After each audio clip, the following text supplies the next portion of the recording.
to the flag of the United States of America, and to the republic for which it stands, one nation, under God, indivisible, with liberty and justice for all.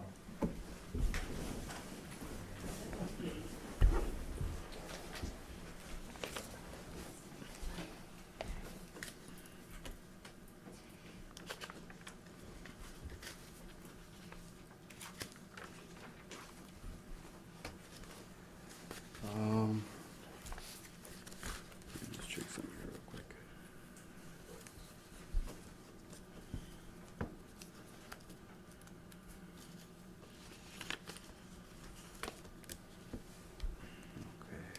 Okay.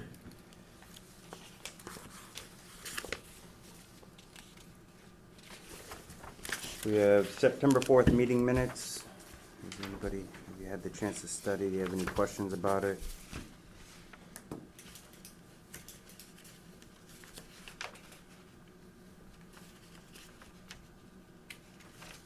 I make a motion that we approve the minutes as written. Second motion. All right. Call for vote. Aye. All right. Just like to comment, the minutes are quite well done. Yes. Thank you.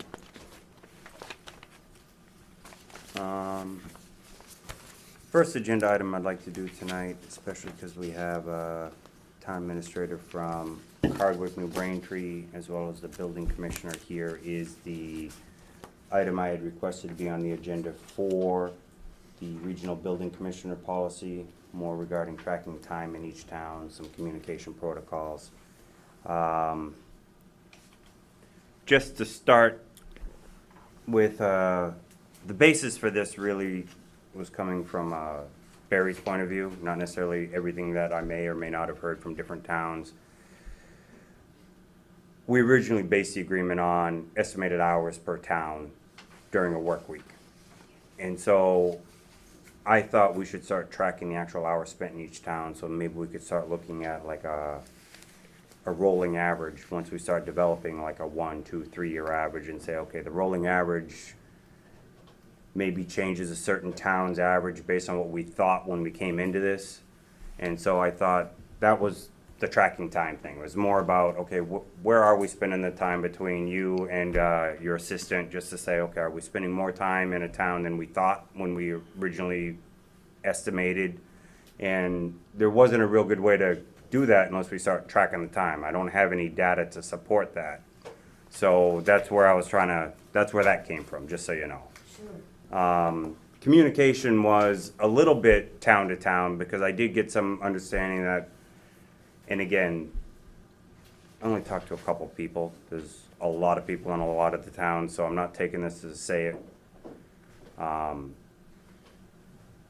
isn't working. Communication that's working now. I'm not saying it isn't working, but it was brought up, so I thought we should discuss it as to whether each town understood when they thought someone might be in the office in their town, or where they might go in order to address something if they can't ever make those office hours. And how do we communicate that? Like if somebody goes to Hardwick and the office hours are on a Friday, but they go on a Wednesday because it's the only time they can go, is there a way for them to communicate a request that can be followed up while they're, that's all. Things like that is where I was coming from, just to explain it. Totally get that, Matt, and that is something that, I think when the towns had all entered into the IMA, I think the IMA, to be honest about it, had a lot of holes, and it didn't have a lot of input from the town administrators of each town. And your town administrators are the ones that deal with everything on a day-to-day basis, so there may have been a little more insight there.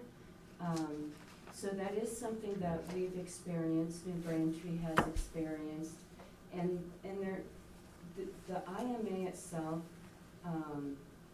when I had looked at that, I hadn't been privy to the meetings that had taken place to formulate the IMA.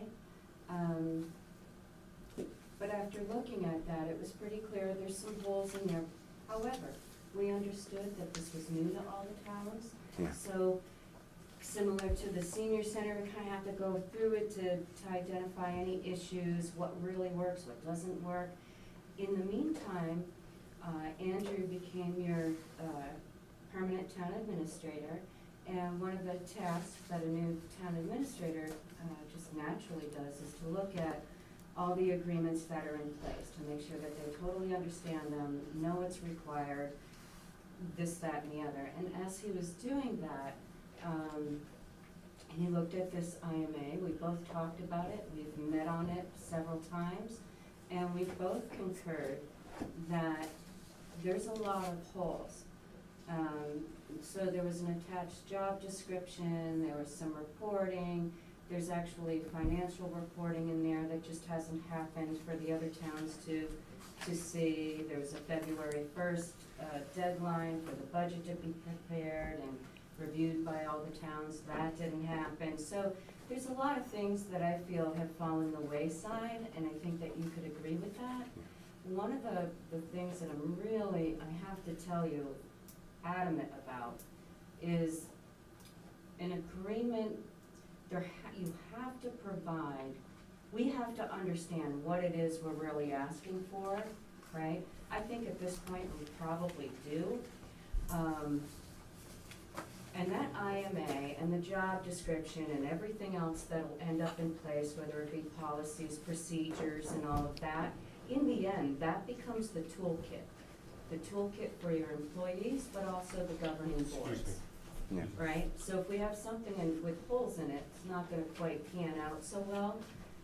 So something that we had talked about was, because it's also my understanding that IMA was actually a draft, kind of pulled together from an animal control, regional animal control. I'm sure which that is might have great to used pull that some as the language basis out of for the other outline of how to agreements build and an agreement, but But I think that if you would allow us to work together and continue our work together, because in all actuality, I reached out to Franklin County offices of governance, and they have regional building inspection services. It's just that it's a company that provides those services, but they have a lot of tracking and different things that maybe we could pull from. So there's some stuff out there, and our thought really was to be able to bring something together, take an inventory of what you and your board are looking for, Hardwick, New Braintree, and Petersham, kind of pull that together and really revamp the IMA, and then give it back to you in draft form and let you review that and give comment, tear it apart, you know what I mean? Yeah. But also at the same time, work with Brianna, so she's really clear about what the communities need as a part of this, and to be able to discuss issues such as maybe zoning enforcement, and how do we make sure that that's happening, and how do we know that different things like that. And so that's what I'm here for tonight, is to just put that out there and let you know that we were aware that there's some stuff in the other towns are too. We just wanna make it successful. And I feel that whoever sits in that position as the building inspector or commissioner, they really need the tools to be successful in a regional position, okay. No, and I appreciate that, and I appreciate you taking the time to come out to voice Yeah, that. I know, I'm so sorry. Little wrecked up on It's a for you. motorcycle Yeah, accident yeah. Saturday, so. So, yeah. But I so- felt it was important, and that you understand where the other towns are coming from too. No, and I appreciate that, I really do. And I pretty much agree with everything you laid out there. I just thought this was also a good time for us to kind of explain some of the things we might want that you guys start looking into drafting. So that was another part of this, was to kind of lay it out, this is where the board stands, and then you can move forward with developing a draft policy or Incorporated. the agreement. Mhm. Each town's gonna have to develop their own policies to figure out how to uphold that agreement. You know, there's a difference, and you understand that. The agreement is much more broad stroke, and then internally, you gotta figure out how you're gonna develop your policies to meet that agreement. And so for us, I just kind of mentioned the two things that were on my mind that I think we need to work on improving, that either we don't have in our current policy, or we didn't well define in the agreement. And so that was important to me. It was also important that we make sure the agreement does serve all the towns, not just Barre. Sure. But we've got to make sure that it's Serving Barre as well. right. So it was both. So that's where I was coming from. And I just wanted to make sure we had a chance to talk about it, because I thought the tracking of the time was going to be something.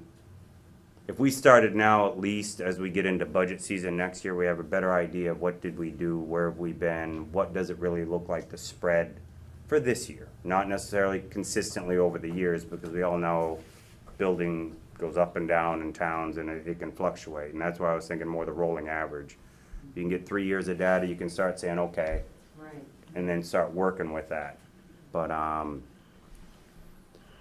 don't know if you guys have anything else you more in line with the intermunicipal agreement that you think you might want the town administrators to consider and Brianna to consider when they're sitting down and discussing the policies and the thoughts and what should or shouldn't be in there? I don't have any particular point of view on it right now. Okay. As far as the data, I keep all my calendars in a Google Calendar, and I shared that with Andrew today, so the data all exists. It's just a matter of how you want that reported to you. Yeah, and I had mentioned to Andrew, what I'm really looking at is the average hours spent in each town a week. I don't necessarily need to break down, I spent 2 hours on Tuesday from 2 to 4, you know. I don't need to get that detailed. I'm just trying to say, if we can say, all right, generally, this is the average, and at the end of the year, 52 weeks, we average this many hours a week in such a town and this town. It starts to develop that, and that's really what I was looking for. You know, I didn't need to know where were you Wednesday at 9 in the morning. I mean, that's not what I was at. Not saying that you're trying to hide it. I'm just trying to say that the question sometimes may have been misunderstood, because that really wasn't what I was looking for. I was trying to look at, okay, where is this office spending its time, because there's multiple towns involved, and we've got to figure out how much time we're spending where. And that was really the only thing coming from me on that. Communication was just something that sometimes you just got to revisit, you know, every once in a while and say, okay, what's going on? Is it working? Is it not working? Is there a better way to do it? And so that's why I chose those two topics. For me, in regards to the intermunicipal agreement, you may also want to look at, and Brianna can tell you because I can't, is it more difficult dealing with the electrical and plumbing inspector of 5 different towns, 4 different towns, and then the commissioner's just one, so she's now got to track literally 4 offices and communications and protocols and who to call and when to call, versus just having one centralized office that deals with even the interdisciplinary inspections. Right, and you know. And that was a miss. I think we didn't quite fill in the gaps in the original agreement. You know, I had questioned the logistics of it, because that's one of the key components. You have to understand the logistics. So one of the questions that I had offered, I don't know that it really made it here, was, you know, will Barre be the central hub? Will all phone calls be to one centralized location? Will there be one cell phone instead of juggling multiple and multiple? So if Brianna's coming into Hardwick, let's say Friday for 2 hours in the office, she's gonna have voicemails that are sitting there. There may be inspections that were needed on Thursday. Now we're holding a contractor up. That's an issue, because for a contractor, time is money. Yeah. And I get that. I really do. And she has time restraints to So respond to I those actually requests, think it right? works better with the regional agreement, because people are able to reach me wherever. I am. gotcha. There's 4 different ways that they can reach me, so I think it's actually working better in terms of the contractors getting there. I don't know if we have it on the website, but I think My that cell phone is needs up to there. be all identified. Okay. So, but there's different Right. logistics to kind of figure out, and then what does that mean in terms of, you know, staffing or anything else, you know? Exactly. But yeah, that's definitely, whether it would be centralized or not, and obviously the files have to be kept in their respective towns and, you know, that type of thing. So there's some stuff to sit down and work out. So, all right. No, and I agree with that, and I definitely agree that Brianna and the town administrators better understand the day-to-day ins and outs, details of all of those little nuances that just come into At the. the same time, we understand that it's the boards that have the final say, so we'll present Yeah. everything to you and, Okay, the boards. I appreciate that. I don't have anything more to say on it. Yes, sir. Mr. Chairman, for the record, my name is Stephen Boudreau. I'm the administrative coordinator from Peter Sam, and I had communicated my thoughts to Andrew after he queried me with an email. I wasn't planning to be here tonight, but I was free to do that, so for the record, I'm here. Things are working well in Peter Sam. I was there when the original IMA was drafted and presented to the boards and saw all your signatures on there, and so this is the initial run-through of it. From Peter Sam's point of view, and I'm the main man there in Peter Sam, because we're short-staffed, or we are staffed as we are Yeah. out there, and so, everything comes through my office, and, you know, whenever somebody needs the building inspector, the regional building inspector, they come to my office. If she's not there, I get them in contact with her, so there's a good flow of communications there. We don't do as much, in terms of inspections as you other towns do, but the regional agreement is working well. Okay. Again, I was there when it was originally drafted and put into place, and it is working well. I don't think that, quite frankly, that we need to rewrite the whole thing, but we probably could tweak it. And a meeting with the town administrators, and the building inspector might be able to offer something back, and then when it comes time to redo it, you know, we can redo it, but I think it's working well. All right. As far as I'm concerned, in terms of Peter Sam's point of view, I don't know about the other towns, but I'm concerned about getting a bang for the buck in Peter Sam, and we are getting that. And so Okay. we're very happy with the way the arrangement is in place now. All right. No, I appreciate report. that. Thank you. And I'm not saying we're even near ready for it, but I do know that Hubbardson was interested in potentially looking, because they're at a point where they're about to move on, or they just moved on from their commissioner, and so they're looking to fill a role and thought. But I also know Andrew mentioned when that discussion occurred that he wasn't sure we'd be ready to bring in another town. All I had asked is, when we build the agreement, we think of the possibility if another town comes in, how do we make sure that that's identified, what the procedure is to bring another town in, and how we would, so just keep that in mind as a possibility, because maybe by the time you have a draft ready and we look at it, so you know, it actually still can make sense, because we built it to grow with, not necessarily just to be locked in. Sure. So I would just ask you to keep that in mind as you think about it. But, do you have anything to add, or? No, Teresa said it all. Looking forward to working with them to really revamp or provide some comment to the IMA and some operational procedures, and hopefully get this up and running real well. All right. Nobody has any further comment? We'll move on from that and let you guys start Thank you. getting to Thank your you. stuff. So thank you again for coming out. I'm sorry that, but I do really appreciate you making it. And you too, Mr. Boudreau. Oh, Thank you. The drive was brutal, coming up from Stephen Road. It's, you know, it's all uphill. That's true. You know, it's rough. I will write again, you bet, you bet. You bet. Sam's not gonna, Unless you want it. thank you so much.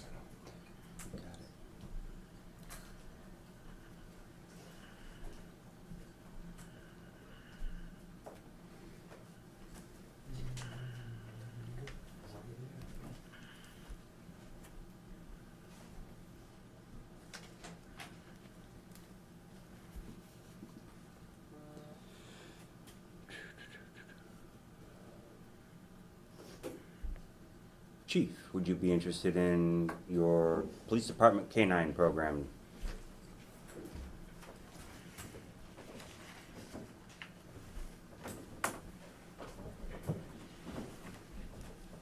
What I wanted to do tonight was to just give you the sheet, the cost sheet, which is, couldn't have been completed until we got the grants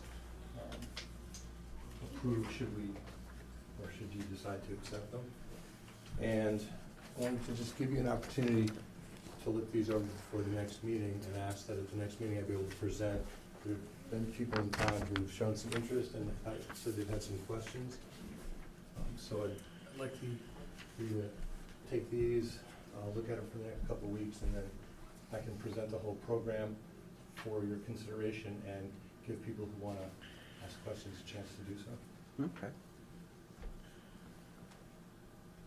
And one thing I'll add is at the bottom of that, it says that there's no price next to the Canine Runner Home. I did get that price from Jason, and there's money above the grant money, the $22,000, there's another $1,500 available to us to cover that, so it really is it's still a zero cost item.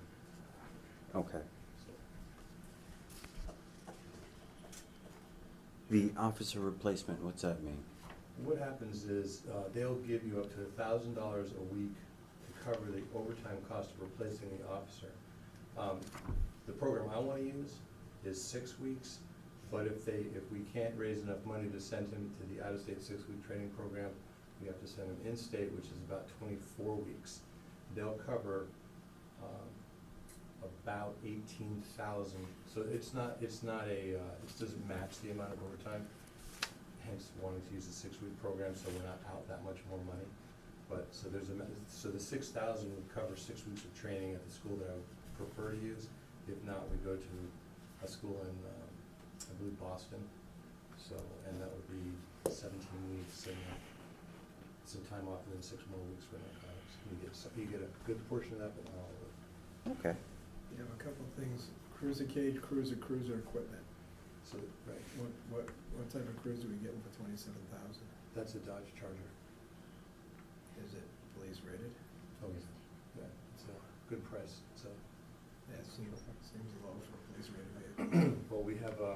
Well, that's what we paid roughly for our last one, actually, less, that we got from Salvador, using Okay. their service vehicle pricing. It's a substantial discount that comes from. So I imagine the 12,000 cruiser equipment is for light sirens and everything else. Exactly, all the stuff that goes in there. Okay. So that comes to that average 40,000 we say it takes for purchasing a vehicle and outfitting it. Correct. Right. Okay.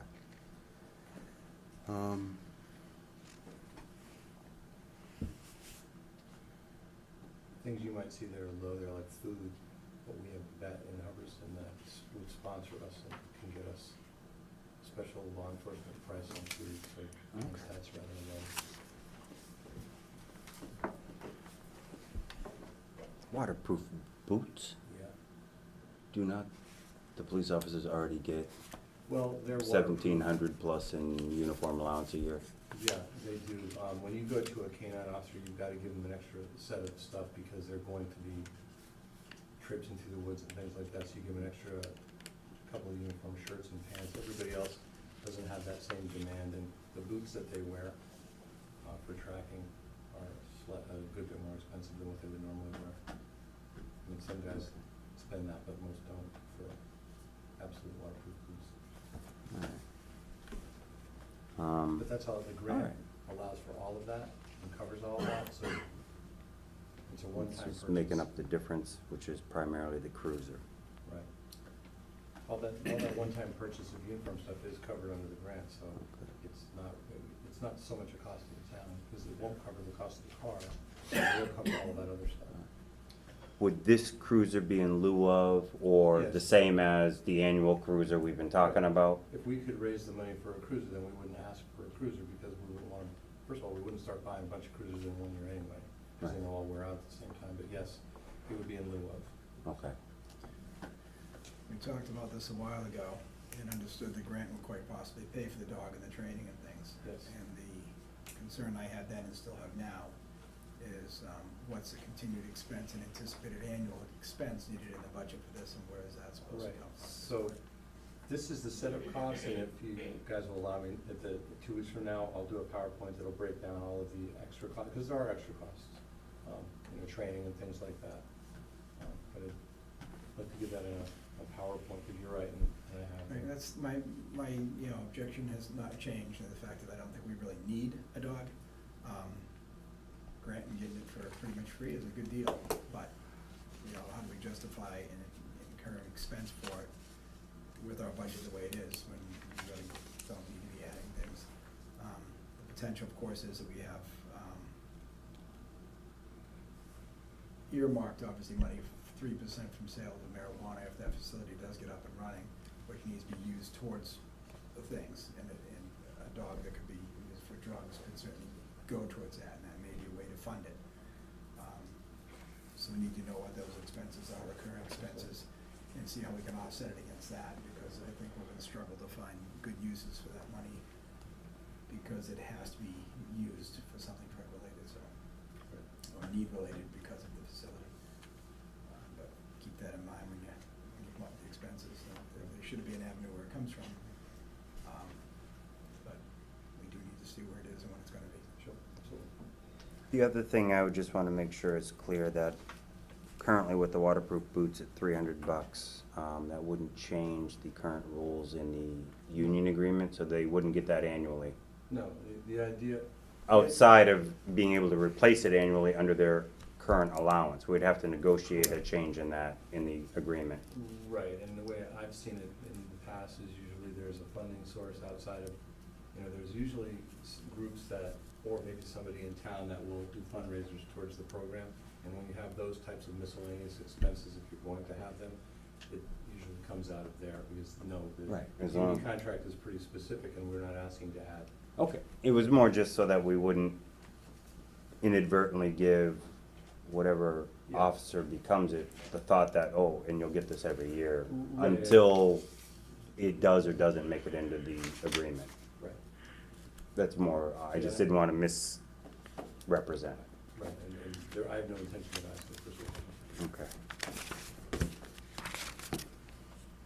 Nice though. I am just doing a quick little math here for my own edification.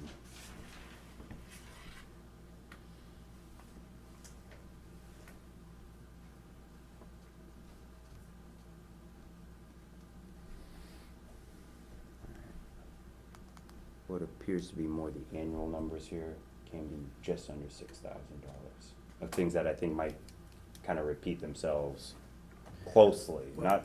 Not it, but I mean, if you take from pretty much the cruiser down, if you don't count the cruiser and you go down, those are close to, I know one's 3 years of food, so I'm just saying 6,000, and if you take that and you take out Well, I wanna be careful. 1,600 from that, then it's even less, When you're so we're pricing getting out closer to these 4,000 or something based on that.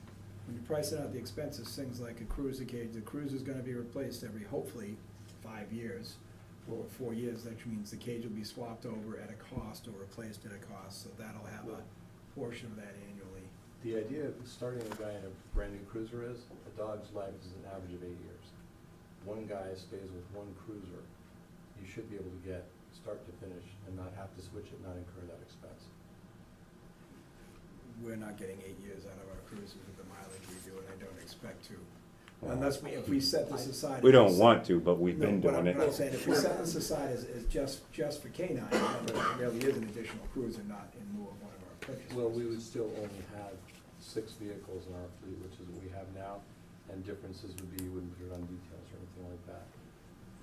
Okay. But that's We my do some of concern, the running it's my time concern sitting for there. overusing the remaining vehicles, so I mean, I'd rather see it a dedicated vehicle if it's gonna sit for 8 years, and it will last 8 years. But once again, there should be substantial funds from, the other agreement for the 3% of gross, which I want these numbers to be realistic, not conservative. Right. Because that, we may need to replace that, we may need to replace a cage and amortize some sort of cost, break that down over so many years. The life expectancy of the cage or of the cruiser, or, we're gonna have the officer 8 years, we have to train another officer midway through, so we may need to retrain somebody. And if the expectancy of the dog usefulness is 8 years, we'll be talking about replacing that 8 years from now. If we are, we need to put, 11% aside, or 12% aside, well, 1/4% aside per year towards those expenses for new dog and training again. So I wanna really be comprehensive, so when we come down with this, we roll forward, we don't get down the road 6 years and say, oh geez, we need 20,000 to train another dog again or something, and we haven't prepared for it. So I really wanna, when you give us that, include everything. I don't wanna, be like a certain building we had built and be $211,000 short Right. on the guaranteed price that we came with, But, do you have any other questions? Nope. Any questions from the public? Just that Mr. O'Sullivan speak up a little more, we can't hear him back there. Okay, they can't hear you well. So I'll be back in 2 weeks with as many answers to this question, all the answers to I this said, question. just err on the high side, think of things that may go bad, maybe talk to people who have dogs and see what kind of expenses they're finding. I'd rather see more in there than less in there, and if this does get pushed through and it comes back short, it's gonna bite us all in the tush later. Right. And we don't need that. Thank you very much, Chief. Thank you. Thank you.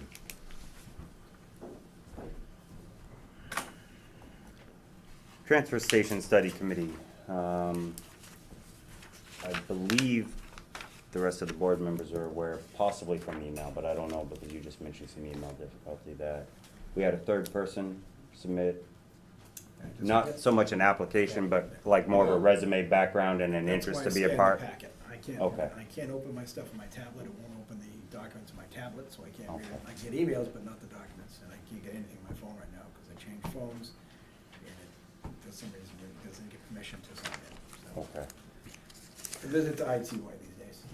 So, So 2 of the 3 applicants are here, Michael Blanchard and John Chase, so. if the two of you would like to step up, that'd be great.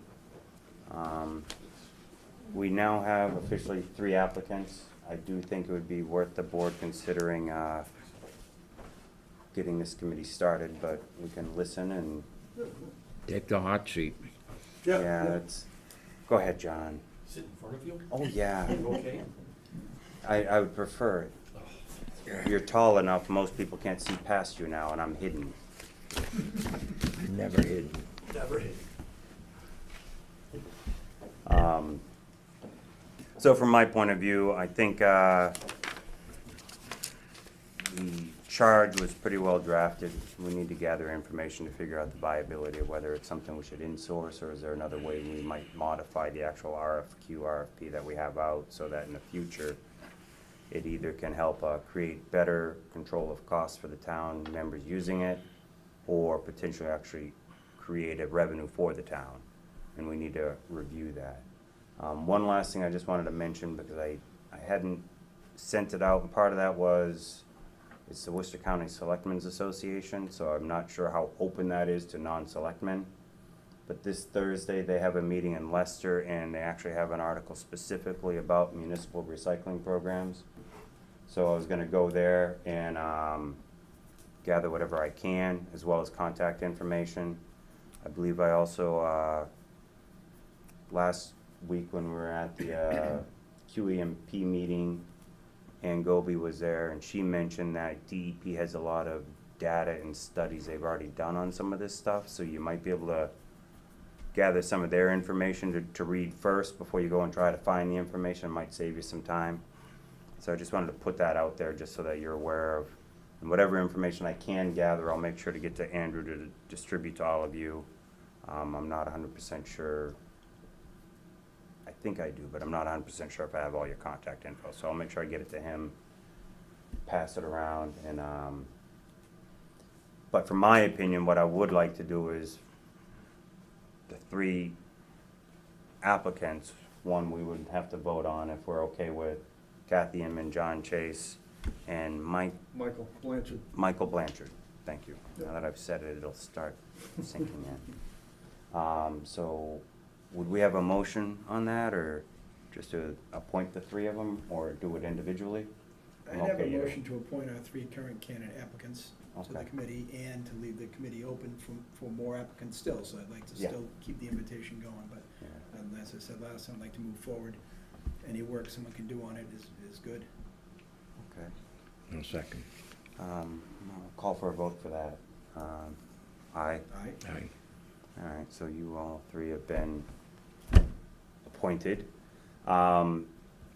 Next steps really would be the three of you getting together, so maybe Andrew can send an email out to the three. Get your first meeting in, identify kind of your roles, clerk, chairman. I need a copy of the charge in writing, which would be nice. Yes, please make sure each of them get a copy of it. Some people might not appreciate it, but I do get a little stickler on some of the items in the charge, so if you think you're deviating from it, just come to the board and say, we'd like to do this. We don't mind, it's just, we like to be informed as where you're going and why you think you would want to do something outside the charge. I don't think this is a crazy charge in that regard, it's really just collect data and do your best to present as much information as you can to help us all make good decisions. The other thing that I've been talking about, and I continue to still get somewhat of a positive response from Hardwick, possibly Ocam, and even New Braintree, is reviewing the concept of whether we revise the bylaw that opens up the use of the transfer station to other towns. And it doesn't have to be limited to just those towns, but we could revise that bylaw based on certain towns or towns that abut Barre, so we don't go statewide. Right now, my understanding is we're only at about 20% capacity of the transfer station based on DEP's limits they give us, which means we have plenty of room to bring more people in if they're interested in buying permits and participating just like every other resident in Barre. That increases revenue, it gives us a chance to potentially reduce permit fees or other on-site fees that might come with bulk waste or reducing trash bag costs, whatever. That'll be something that I think we would have to figure out when you start collecting the data to figure out where it really matters to save, or to actually don't save right away, invest in capital, improve it, and then once you got a good routine going, we can start bringing some costs down.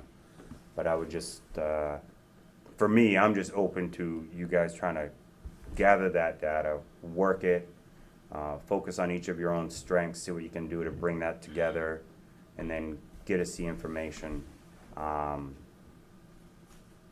And I'm fine if all three of you don't agree. Feel free to make sure you speak all sides of what you guys are saying. It doesn't have to be one voice from your committee saying this is what we recommend. You can have an assenting, a dissenting opinion, things like that. Just give facts why. Let It's us more, understand yeah, what's here's the going on. facts and here's how some of the board members interpreted it. Here's how some other members interpreted it. This is where we think it could go. This is where we think you might have you gotta be worried about this, or you gotta see there's a potential here, this is a risk, or things like that. That's really what I just want you to lay it on the table.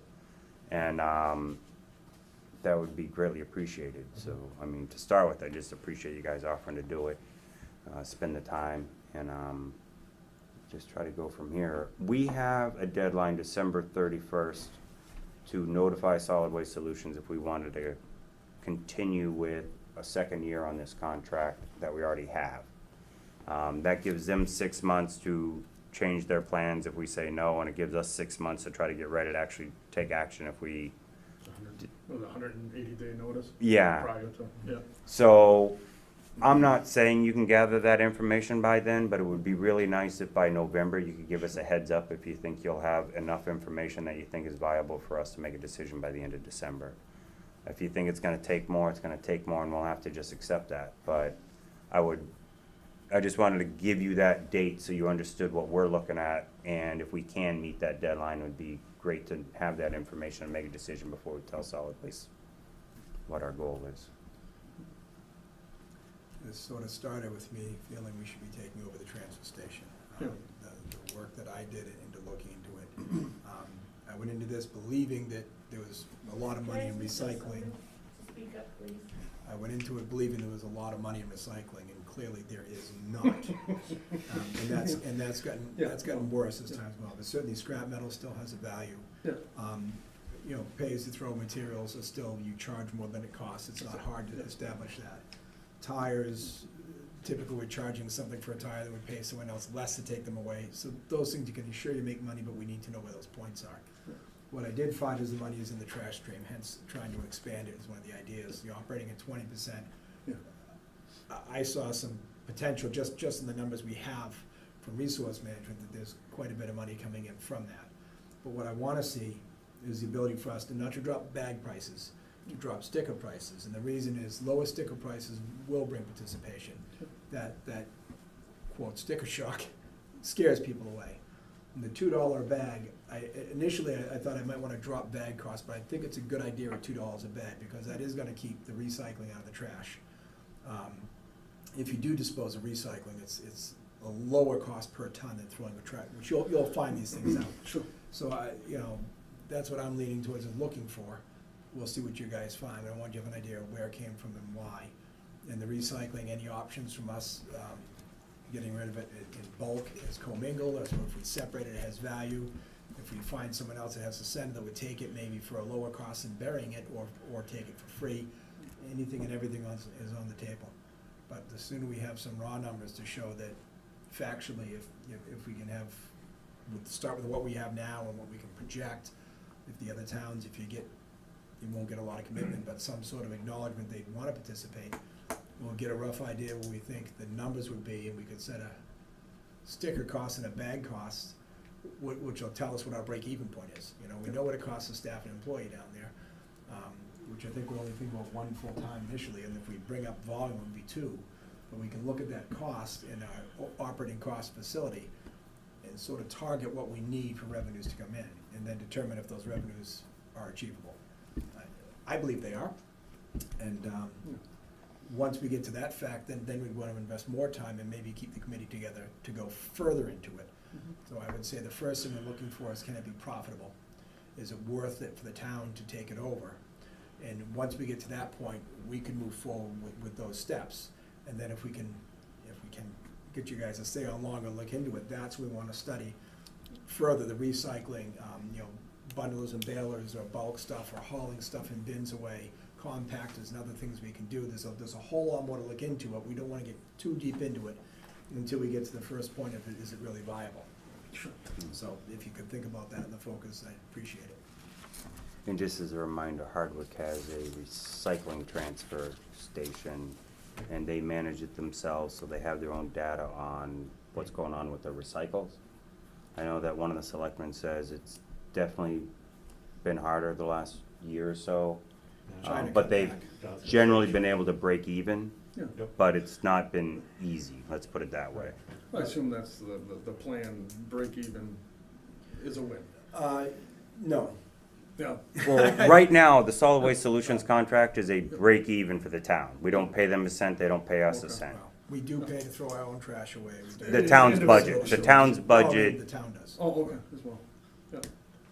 Right. correct. We'll see But where it what I comes mean out. is No, related it's- to the you're management of the absolutely right. transfer Looking at the station, it's not a numbers, give or take cost. It's based on. We'd like to target the numbers so it's projected to have a return revenue, Yeah. for us, which lets you look towards, equipment and things in the future, or put something back in the town coffers. But, bringing the sticker price down and trying to get participation back I think, is important. It's tough. If people wanna go throw recycling away, they gotta pay a $100 sticker to go throw away a refrigerator. That's it. And pay as you throw. There's no exception right now, and that's something we could think about. Do we make an exception for pay as you throw items for non-sticker people, because we're still gonna make money off those items? Lots of things to think about. Right, so, More than we can get through in our 2 hours, twice a No, month, that's- with everything else we do. and that's the other part. If you guys are sitting and talking, and you see something that might be kind of out of the box thinking, but you could still say, hey, that could work here, we're okay if that's something you also wanna add into your reporting and your documentation and thoughts like that, kinda like he was saying, maybe if they don't have a permit, is there a different fee for, like if you don't bring a $2 bag, but you wanna throw trash away, do we just charge you $5 a bag that goes in? I don't know, you know what I mean?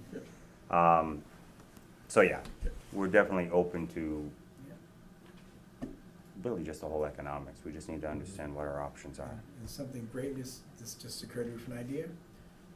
Notice people who have dumpsters in the yards, ask them what they're paying, ask them what it would take for Oh, them to no, come back. that's $2 a bag, that's a commercial rate, roughly for a bag of trash, so that's no number to work, and you're absolutely right, is getting people to go away from that and use the town facility, if it's possible.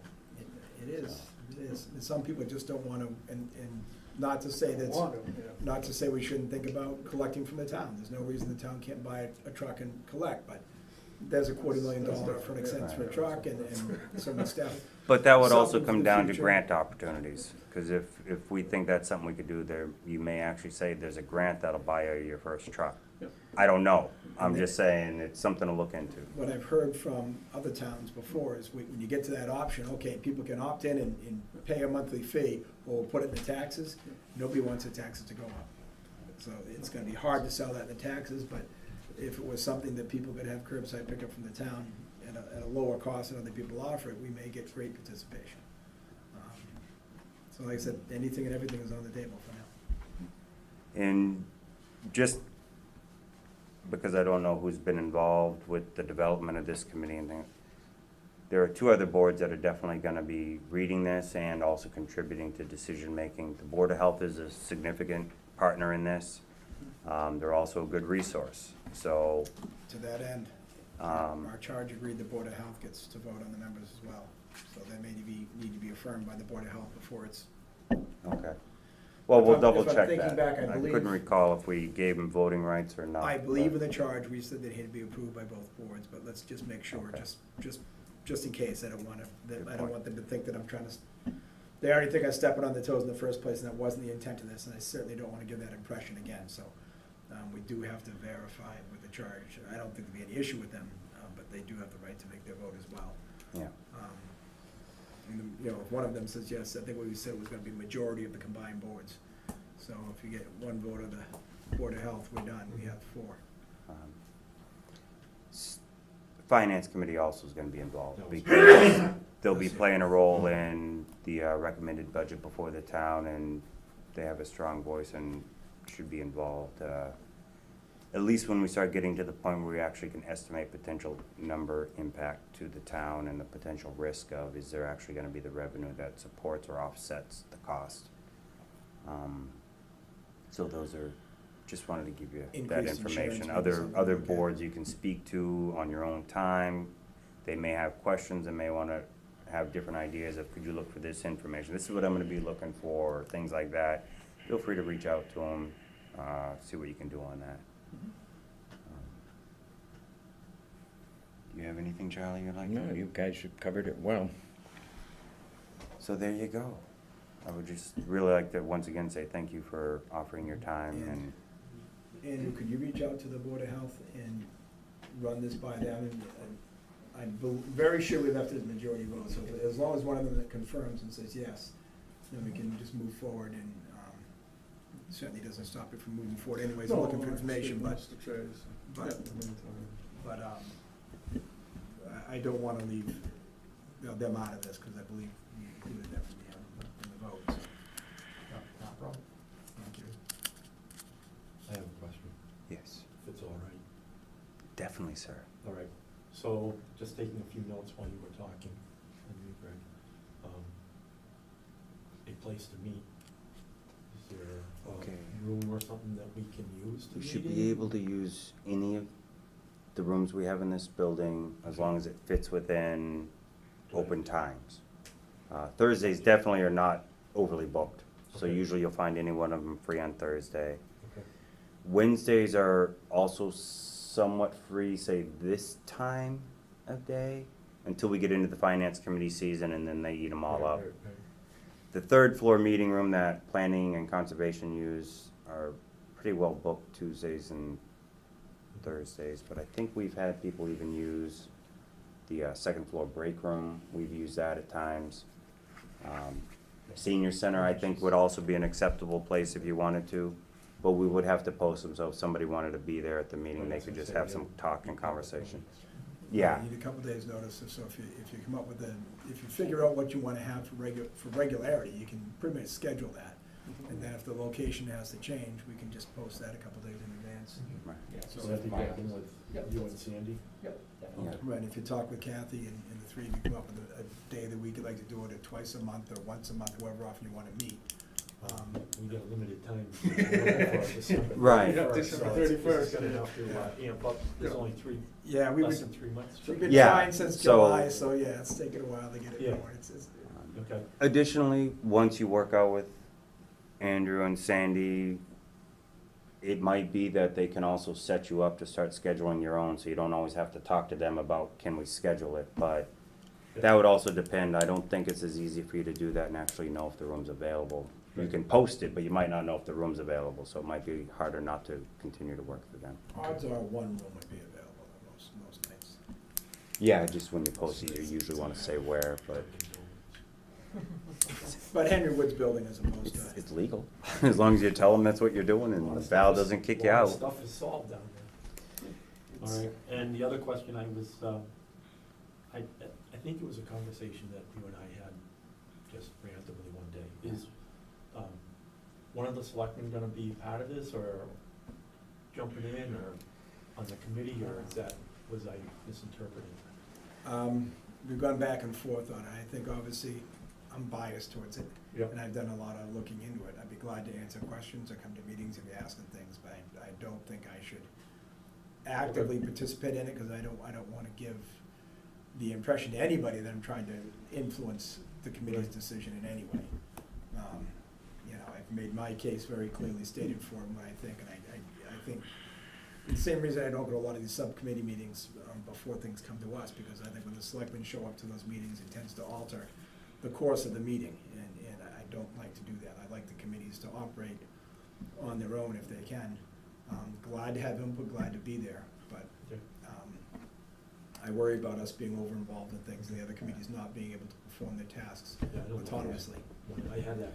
So, yeah, I don't know if one of these Yeah. guys wants to do it, that, I got no Okay. objection I to was that. just I think curious. For me, it's not a good idea. I think it would be more of a, either as requested, somebody could be there, Okay. or we may show up, but it wouldn't necessarily be, count on us being there. Also, to add to that, just Charlie knows, he was at the QMEMP meeting, and it looks like between now and till we retire, we just got really busy. It's, we, just more committees and things that want more time and more weekly and monthly meeting type stuff going on, and so it's gonna be hard for me to set that time aside with prep for the special town meeting, so I can't commit to it. But I might stop in one here and there just to kinda get say a midterm checkup of where you at, Bring what your you're coffee and doing, donuts. you know, that type of stuff. As long as- Exactly. Yeah. Okay. No curiosities or concerns or? No, I don't think so. I think I've actually been thinking about it, looking at different things somewhat, you know, going over it for it, but. And talk to people too and see what people think, you know? Right. We all hear from the people we hear from on a regular basis, and it's, you know, Yep. 95% of the town I don't hear from, so, you know. Yeah, shows up. If you have a group of 30 people you talk to all the time, you know their opinion, doesn't mean Right. it's consistent with the rest of the town, so. And if you want access to the transfer station outside of just the drive-through, throw your trash away, where you can actually walk it a little bit more freely and maybe even work with Andrew, we can set up a time and a date where you can walk it, and you can even walk the area that actually currently isn't really developed to get a better sense of grades and everything. So if we say, hey, what if we did this and we did that, you might mentally have a better idea of, okay, what's that mean? Do we have to flatten out grade and regrade to put something there, or does it already look like it would fit there? And so I'm just bringing that up. If we get to Just that work with phase too- Andrew and we can easily set up a, At that phase, you work with DEP, because there are constraints for how close we can go to border property lines and things for different types of things there, so. There is wetlands down there. Yeah, so it's important to know what we can and can't do. Doesn't mean we can't use a lot of that, it's just what we can put there will be Right. strictly controlled. Right, right. and the Board of Health, they have their consultant, Mark Popham. He's familiar with most of the DEP regulations also, so he can give you a head start on some of those things that, even if he won't quote it, he might be able to tell you what section to start looking into, or what department specifically at DEP you want to talk to, things like that, if you want to clarify some information. So he's a good resource for, at least at minimum, the networking. But I think he's also a good resource just based on the knowledge he has about transfer stations and our current transfer station, because he's been involved with it for a while. Yes, and he used to write contracts for Solid Waste Solutions, his previous employee. Yes, he did. So, all I can do is, once again, say thank you. Anybody in the crowd have any questions before we let him go? All right, then. Well, thank you very much. I appreciate it, gentlemen. Guys. Once again, Nice to meet you. much appreciated. Thanks a lot. Thank you very much. I'll get you. Thank you very much. So There's a signing sheet, so we know you're here. Thanks, Mark. Appreciate the help. Happy to second.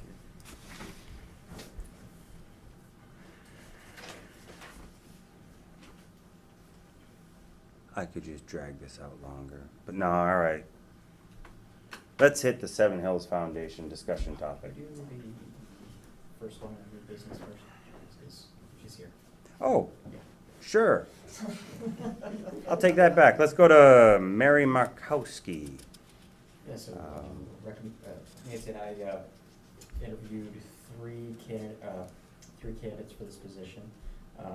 Mary is very clearly qualified for this position.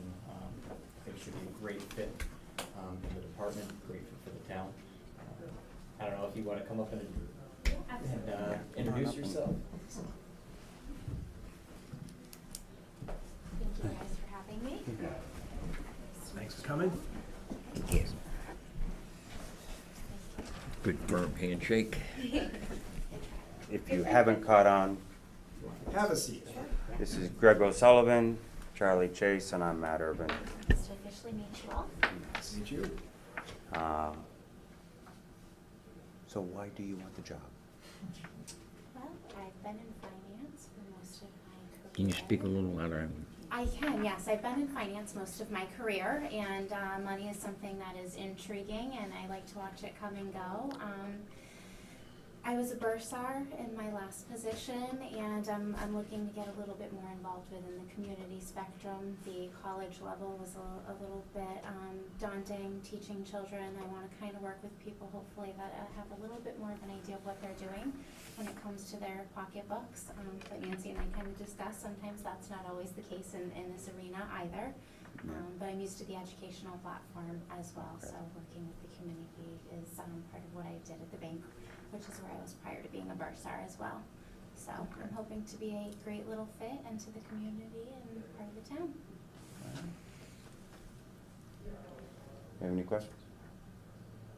Nope, I like this to be with the department head and administrator, so as you know, I will not. Going to be an interesting time because we're trying to get our bond rating back, and I think that'll be, Very exciting. yeah, it's going to be some interesting issues for you to work on with the new treasurer collector when we get going. All right. Well, thank you very much. Do we have a motion? Motion to appoint Mary as our, let me get this right. Assistant collector. Yep. Second. Call for vote? Aye. Aye. Aye. Well, thank you very much, Excellent. Mary. Thank you all. Welcome. Wonderful to meet you. You I got look pleasure to work with you in the future. You got it. You can say that now, we'll see. No, it'll be good. Well- It's a nice place to work. Thanks, Mary. See you tomorrow. Thank you. Thanks. Thank you, Ann. Good job, Lisa.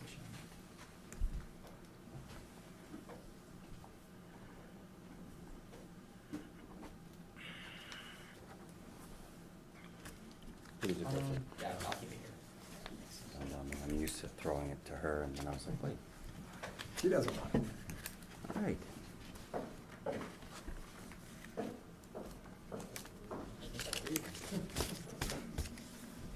The boss left, so I. Enjoy your day. Thank you for coming.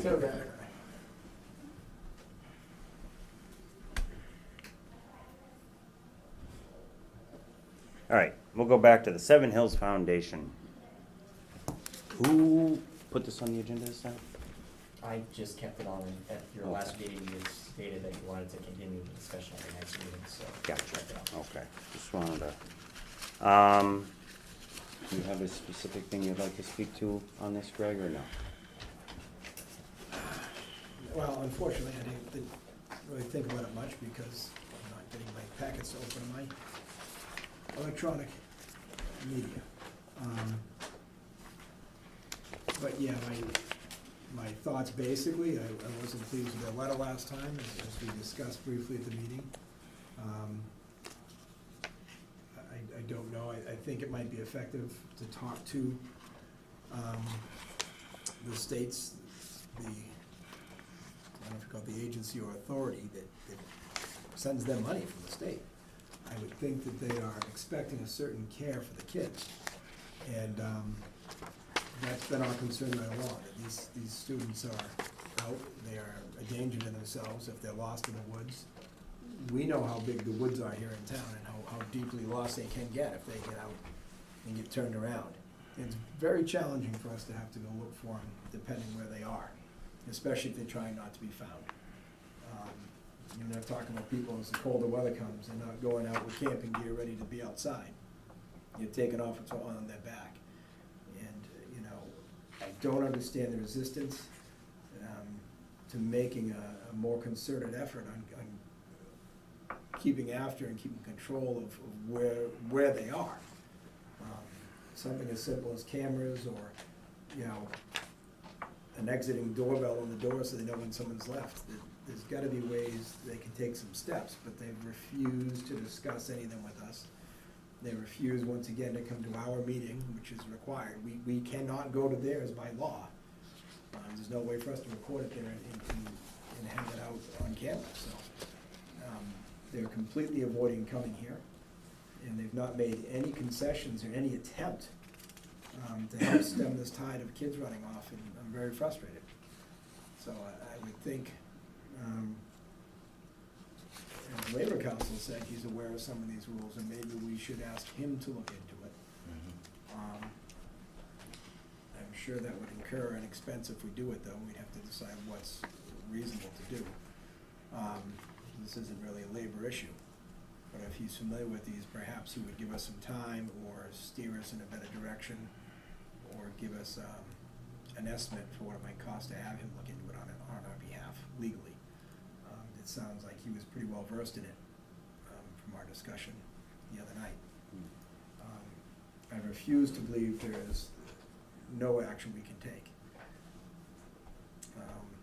If they don't want to fence their property in, the town could fence in the properties that wish it around there. That's another way. True.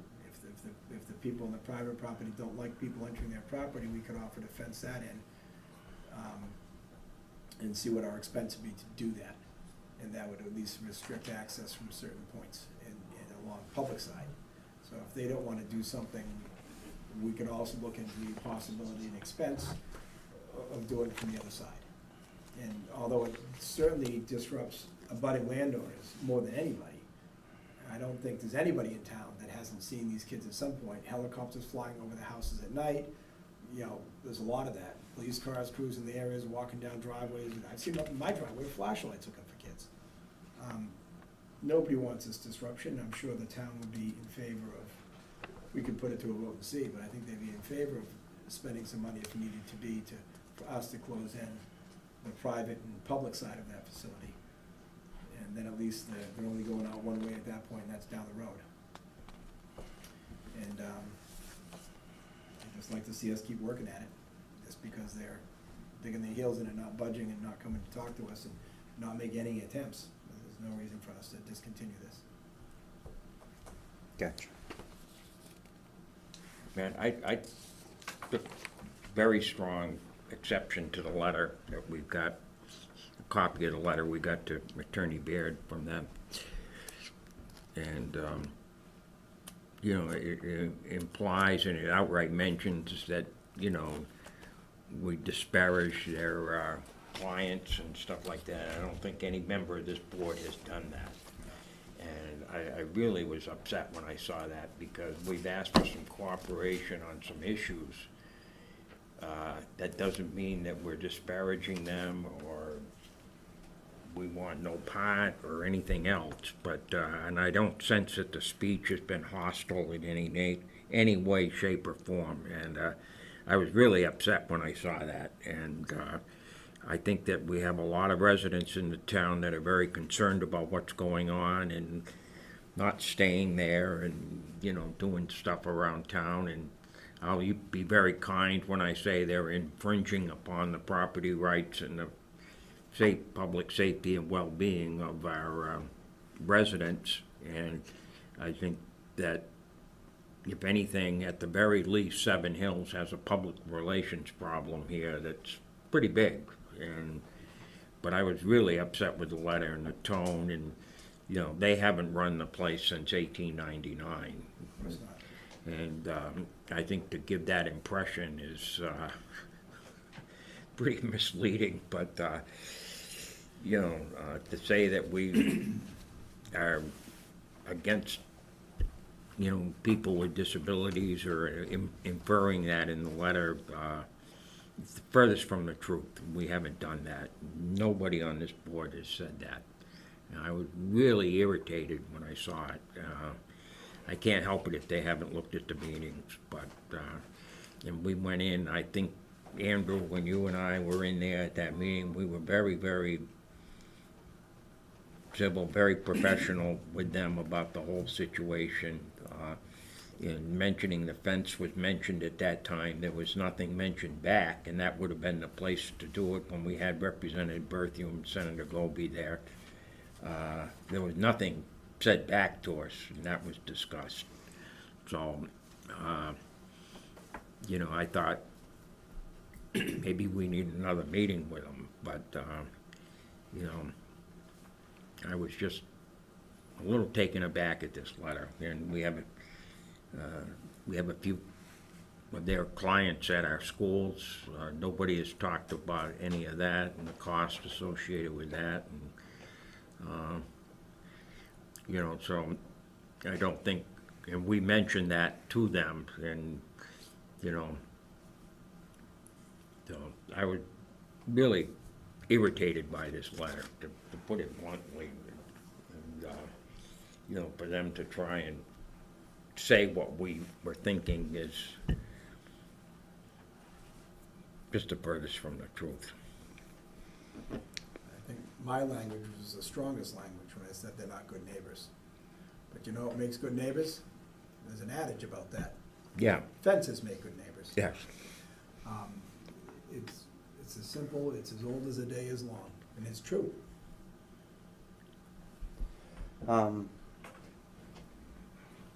I agree with Charlie on this, that I felt like this letter, as well as the information that they provided that got presented in the newspapers, was strictly sent to distract from the issues we were raising and we were looking for cooperation on. The letter primarily said that they do great things for the community. The Board of Selectmen, they used the word, and I had never heard this word until I read it in the paper, or in the letter, one of the two, that all happened within like a 4-day period or something. Their students as prisoners. Not once has anybody on this board, I believe, called any of their students prisoners. We have discussed that they have some students that have shown violent tendencies. We referenced the 3 youths that escaped, made it to Hubbardston, that 2-day, 48-hour window, etc.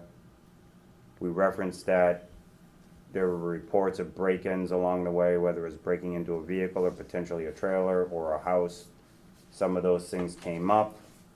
I've had firsthand reports of someone breaking into the vehicle on their property from members of this town that night, that event. Because of that, we believe this is something we should discuss with Stetson. We have been trying to discuss with them as a board, which we cannot do except in public meeting, since before January. The discussion in this public forum never got quite as heated, or the letter we referenced and asked that they put the fence up would have never happened, except that they refused to meet with the board. They refused to talk to us for months on end.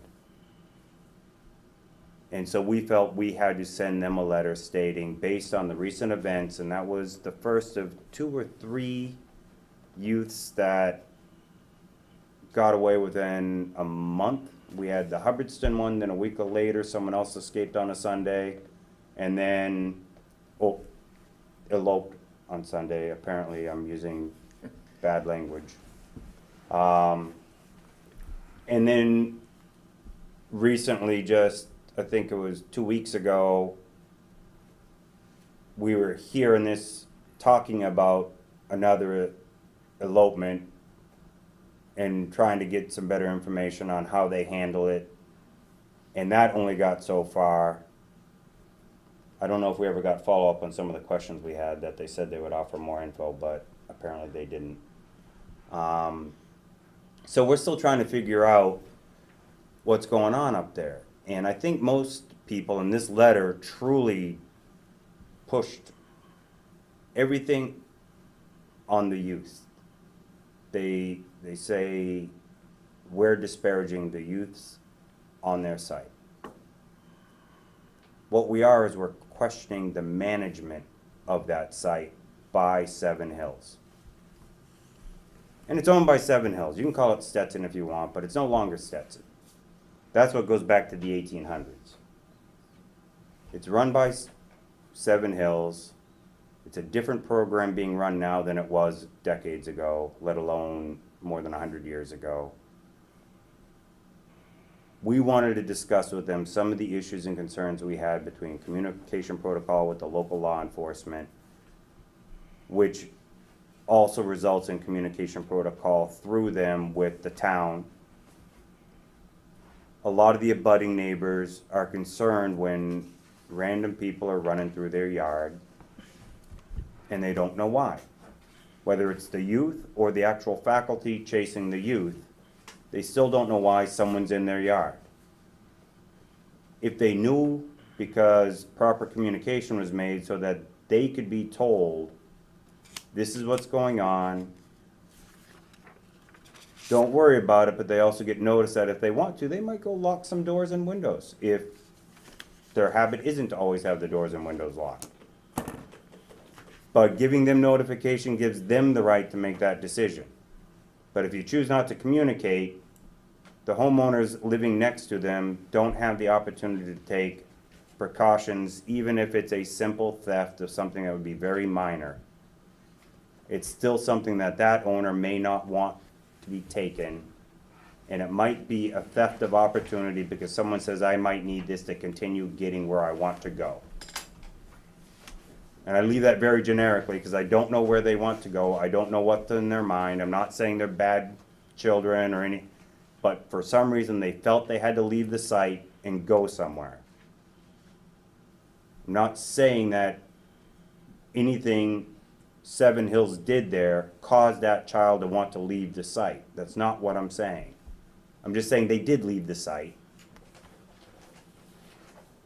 And they've given us their own procedures on that, and it pretty much means if they lose sight of a youth, they're supposed to call someone.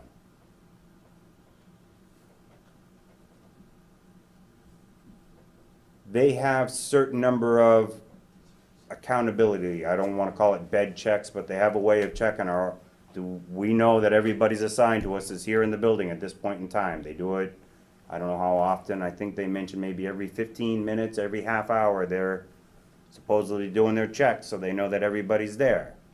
But then we hear somebody hasn't been seen for 3 hours before the police get called. Well, that undermines the 2 procedures they flat out said they use. So for me, it tells me that we have a concern with the management of the site because they still choose not to communicate with the town in those moments. We're not saying do it so that we can all call out an issue with what they're managing. We're saying do it so we can respond more quickly and give people notice that something's going on. And as that goes on, it's easier to know that it's being done right, and therefore you can actually feel safer because you've been told, not less safe because something happened.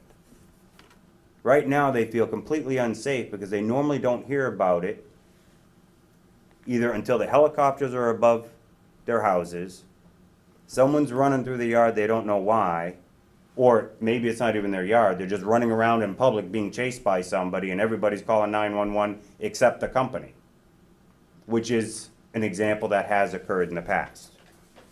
Bystanders seeing adults chasing youths tend to think they need to call the police. If you don't call the police before you go chasing them, you're making it harder on the police. You're also making it harder on the people that are down there trying to understand what's going on because, again, no notification went out to give anybody a chance to understand it. So what bothered me the most here is not only did they try to put words in the mouths of the Board of Selectmen and present us as someone that has issues with the actual use on site, and then go on to explain how they've been great to the town. In the very last sentence of this letter says, based on the regional input-output modeling system, I'm sure you all understand what that one is, developed by the U.S. Department of Commerce. Again, an out-of-touch statistical-based methodology that probably doesn't relate to anything at our ground level. The total direct economic impact of the Stetson School on the greater Barre community has been $35 million and 190. I mean, it just, are they saying since 1800s, Barre, the Stetson School has contributed 35 million to the, or are they saying in what time frame? What? So they technically are just throwing out numbers to make themselves look good. They're actually not trying to prove a point. And they're distracting from the issues we put in our letter, which is we have concerns with security and communication.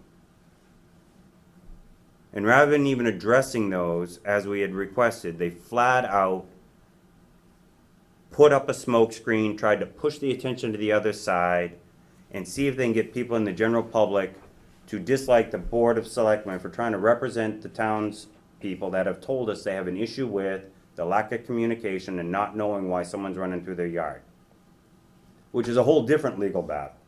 There's a certain point where even if they're under your custody, you can't just have the right to go running through other people's property without some type of notice. I'm not saying that they did something illegal, but I'm saying that potentially they did, depending on if somebody's got signs up in their yard saying no trespassing. At that point, they're supposed to stop and call the police, not go running into the private property after the child. There are certain things that they seem to feel like they're immune to because they have this guardianship of the youth. And I think they need to realize they're not immune.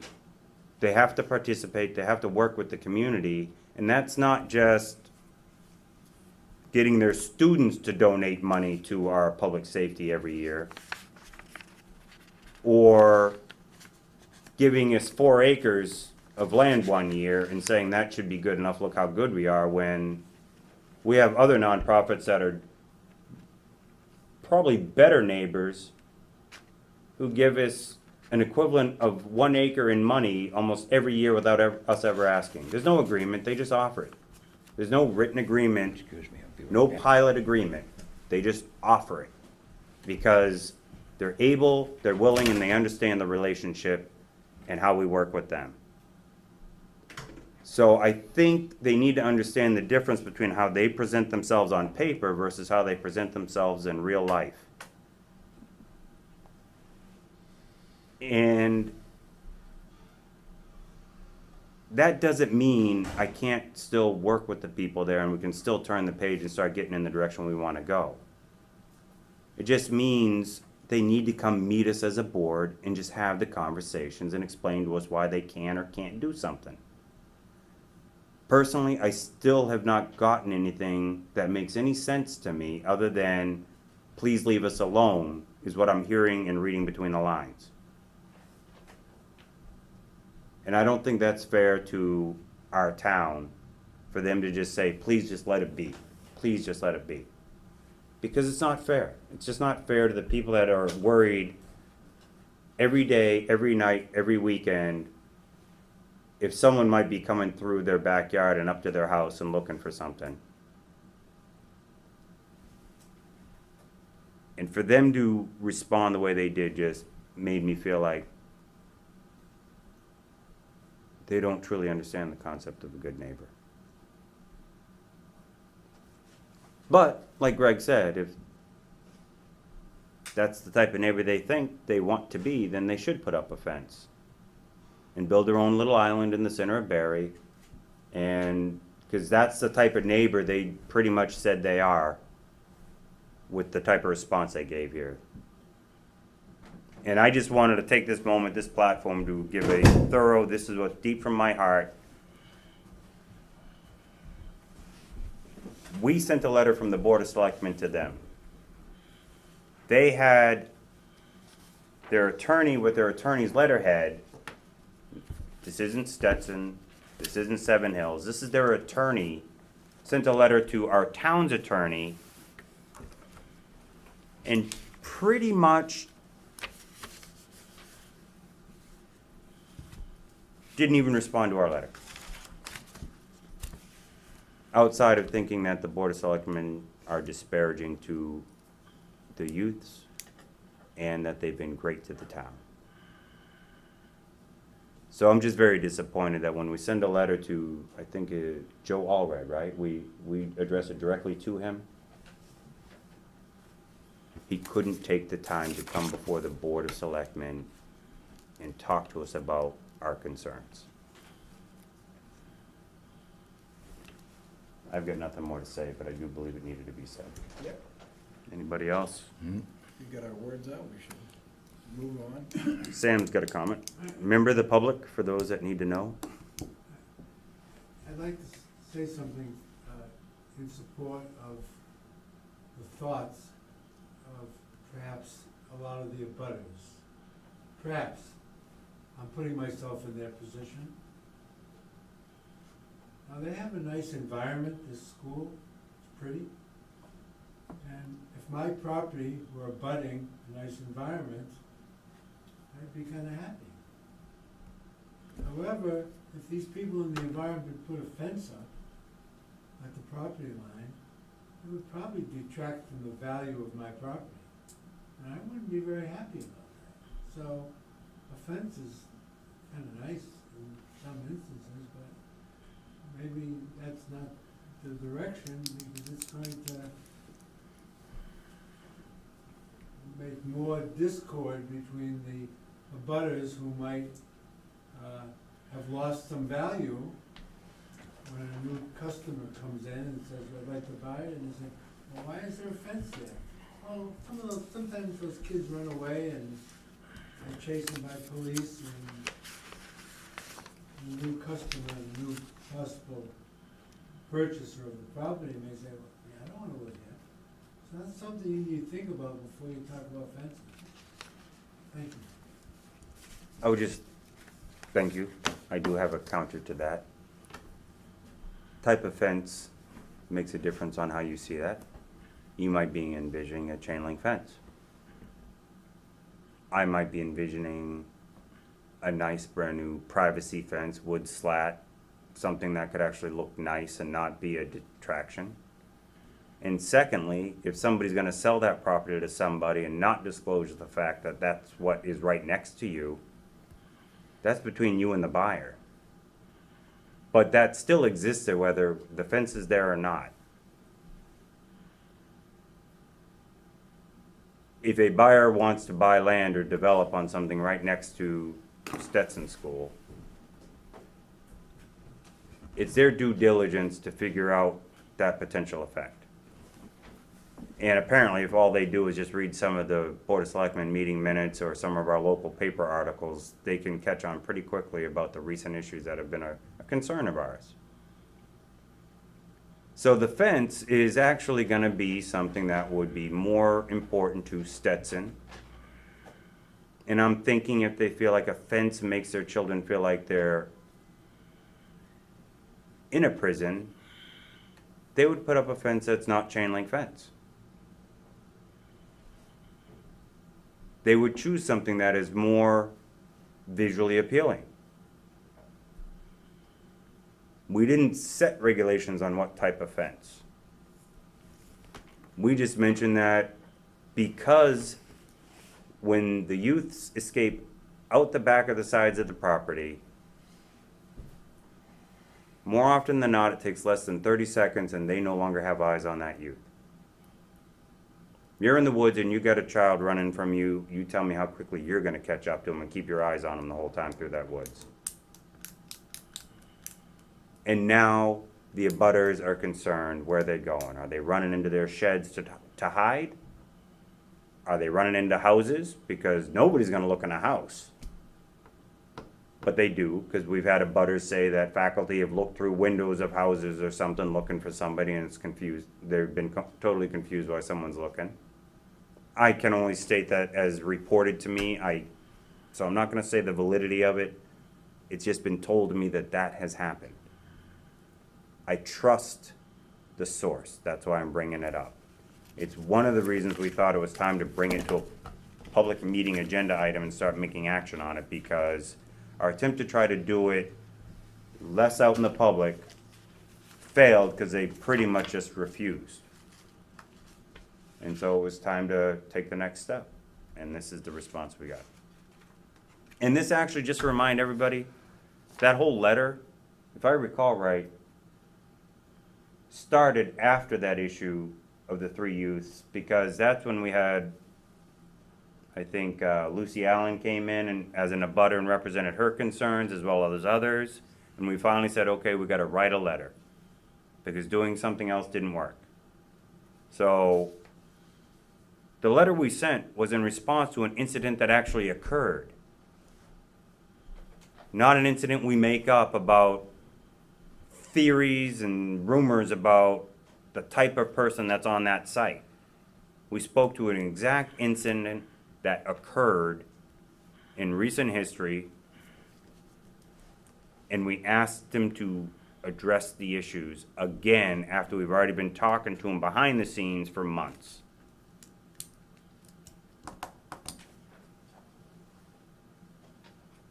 If you need to, we can track all the paperwork for months if we had to. Please don't ask the FOIA if you don't have to, though. Was there any feedback, Matt, from town council? I have not received any from them. Just forwarding him the letter. Man, it's just, I've been in the town, I knew Stetson. I went to school with Stetson kids. The Stetson kids walked around the common, they bought stuff in the stores. Robinsons that ran it at that time treated those boys like they were his kids. Like, they were parents. Kids were fine. It makes me wonder what's wrong with the kids in there now. How are they being treated?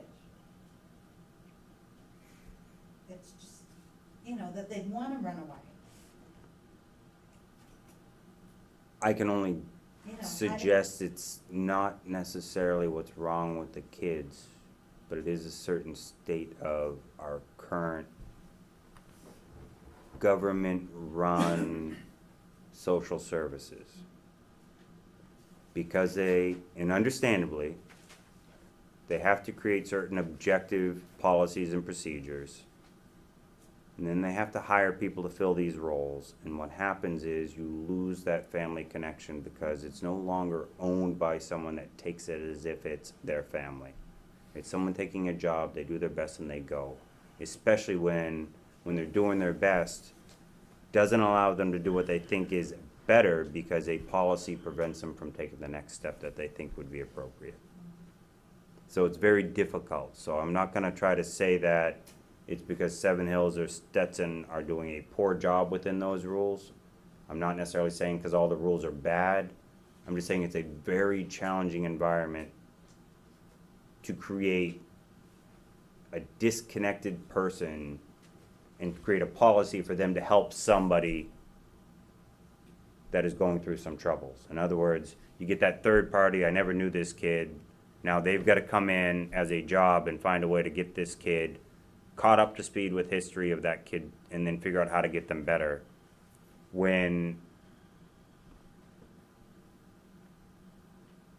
that's the issue anytime you really try to press upon government to resolve issues you can't just work out with your own neighbors. And I'm not saying there isn't a place, but it's a difficult place when the government is given too much authority to get into places. Some of these kids are being saved through the program, and they need the help, and that's why I'm not saying it's bad programming. Sometimes you're just gonna run into it. You know, most of the stuff we're dealing with is, what, maybe 5% of that population are we actually thinking these issues apply and we need to be concerned about. It's not a high amount. It's probably less than the average number of people in the general public that you would have some concerns with based on their personality, their physical ability, and would they do something bad to you. That's just the nature of humans. You can grab any demographic you want, and you're gonna probably say there's 5% of bad people. I mean, it's the same case with people that work for municipalities. You know, public safety if you take a large enough population, you're gonna see 5% of those people are just as crooked as somebody they're arresting. It's human nature. You can't weed it out the way you wish.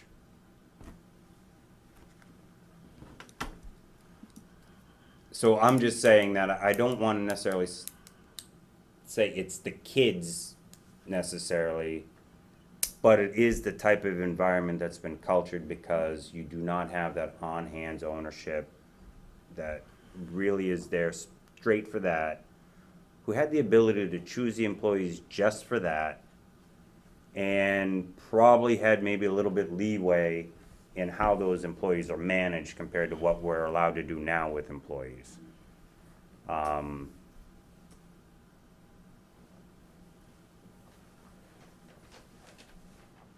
I got other theories on that, but I'm not gonna bring it up now because now we're getting into my personal philosophies of life, so we'll stop there.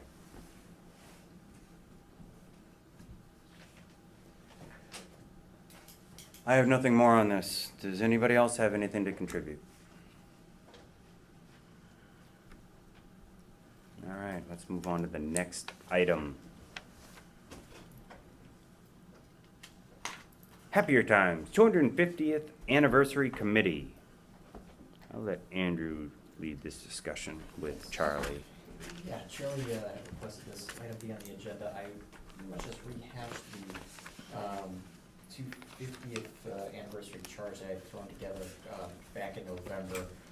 I'm sure there's probably more tasks to add to it or some additions that you'd like to make, but I figured it'd be a good starting point for discussion and turn over to Charlie if you haven't had anything you want to add to it.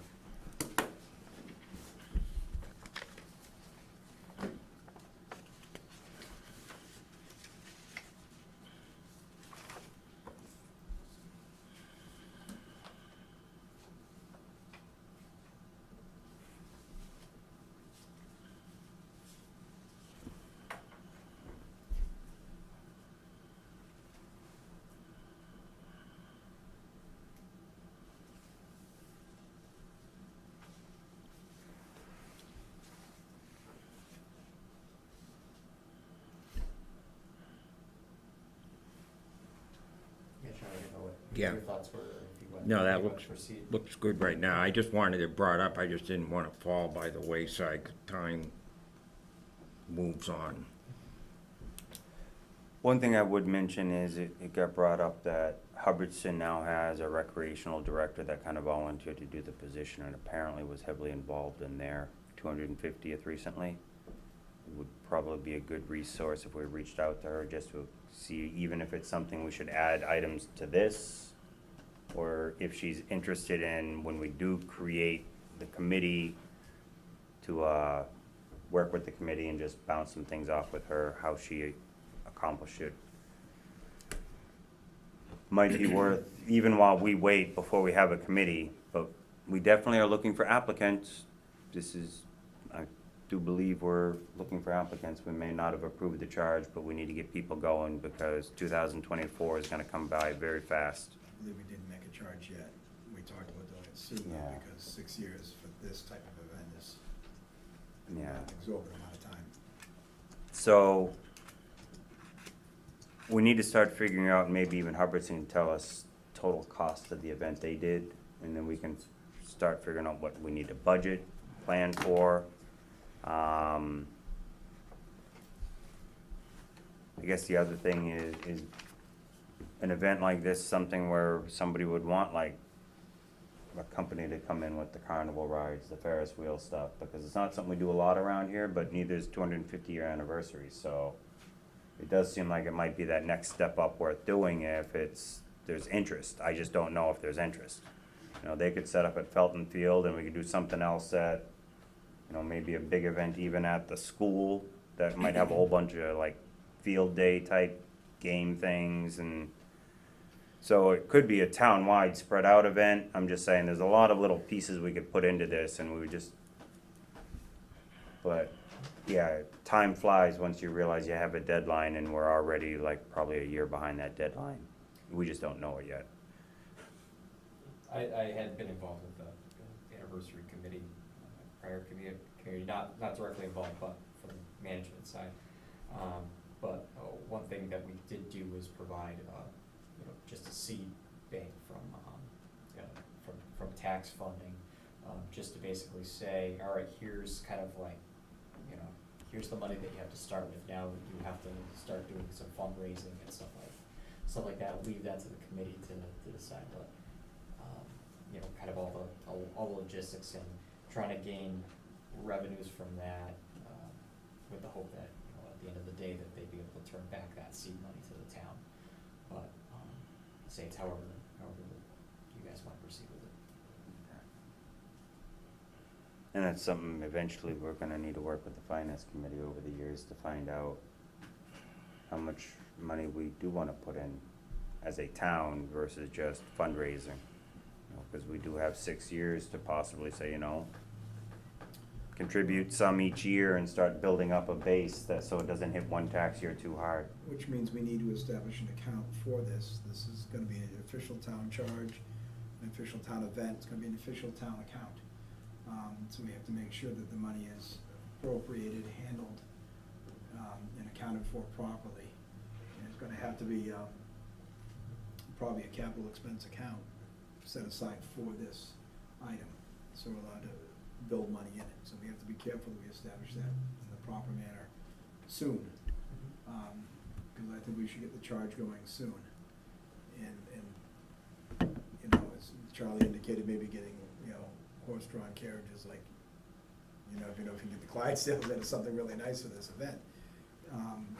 You know, Barre did make a lot of different plows and carriages and things, I think, over the years in the history. You never know, people that have things like that might wanna bring them back and involved in this. You know, it just takes time to reach out and get people lined up.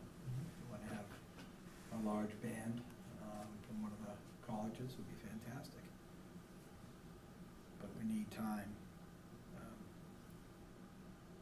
to schedule that, so we need to think about a date properly. Because if people are gonna try to schedule these things, how far out, you could ask that of Hardwick as well, how far out did you have to schedule these larger things? So how soon do we actually need to set an actual date for it? So if it's going to be sort of maybe one activity every day for a week, culminating with the, you know, the fair could go on all week, and we have some event in town every day with that, culminating with a huge parade and the fair down, and, you know, later on the day down there.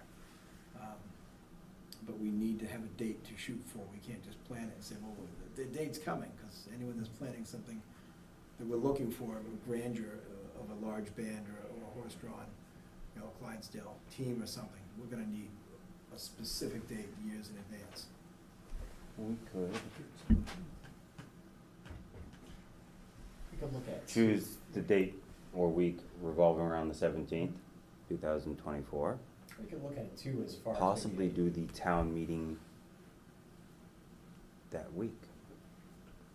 I mean, And then Wednesday, Thursday, Friday, Saturday, Sunday is the big event. So in other words, town meeting, and then you go running into having fun the rest of the week, because we all so badly need to have fun after a town meeting. I mean, you could look at it too as a year-long event, or a year-long event too, and schedule, you know, smaller events throughout the year with one big grand event, so like, you know, I like a it. Christmas tree bonfire at the beginning of the year, you know, ice cream sundae in the mills, or, you know, just, or, social at some point, just small, you know, smaller events with one big parade event, kind of, with the smaller events kind of generating that interest, so, you know, we can, it depends on what we get for interest, and hopefully, I think that would be better to kind of put that onto the committee to go, what are your thoughts are, and kind of let them drive it, so that way they feel like they have some real ownership in this process. Right, you could do a movie month, you know, every weekend, you know, if we did something like you said, January, February, March, April, May leading up to it, you could have movies through the month of March, you know, have, you know, what I mean, or do whatever, you can't do bonfires well, you could do bonfires every weekend, would that be a bit much? I think it's start with one. Right. But maybe when the weather gets nice, you do something that's, you know, for every weekend in February, we're gonna do this. And every weekend in March, we're gonna do this. Yeah, I mean, I throw that idea, I like just, it's that like idea. people, you know, everybody's looking to get rid of their Christmas tree, it's a great way to have a community event and provide us a townwide My service. daughter's threatened to work that out for years. She's been Environmental threatening to organize a disaster. Christmas tree gathering, do a big bonfire down at the field for the public. And, good idea.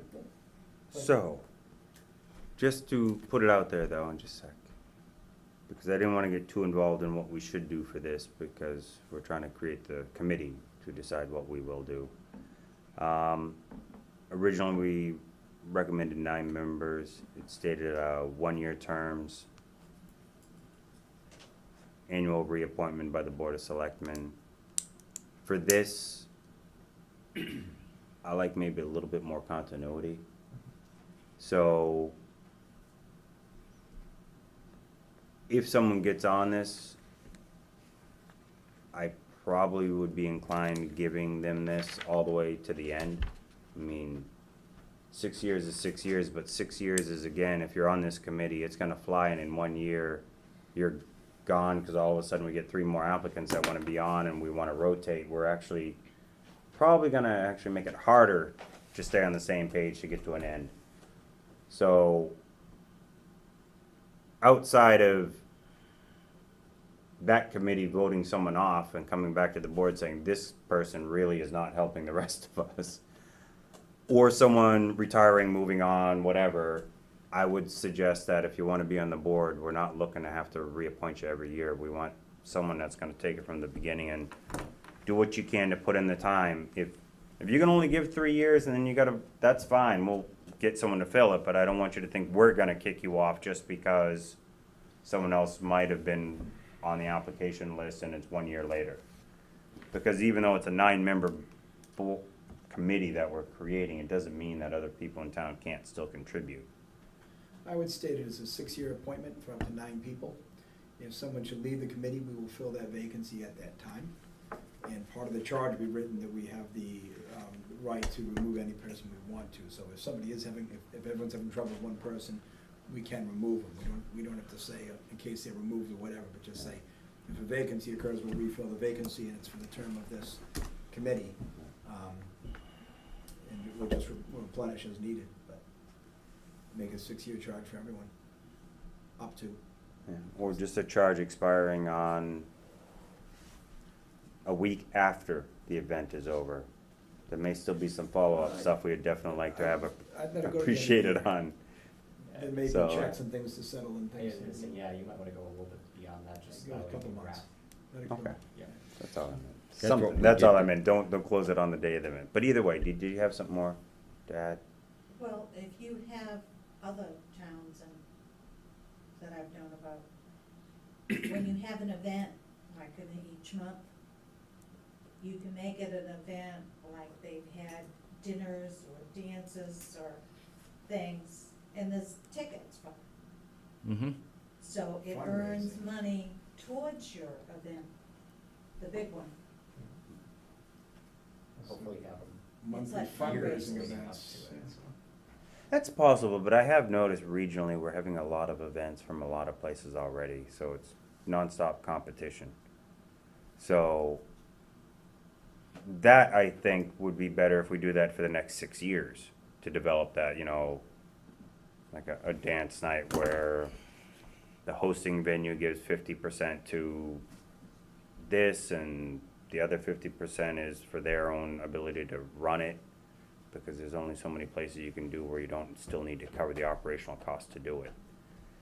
But that, again, this is where I'd really like the committee to really start working this out. Because I agree, we could sit here and talk all night about these theories, and I think they're all viable. I think they're good ideas. So I would like to see if we can get this cleaned up a little bit with the comments. Again, it would be standard open meeting law, conflict of interest, rules, regs, all that wonderful, whatever comes from being a subcommittee type thing, or the Board of Selectmen.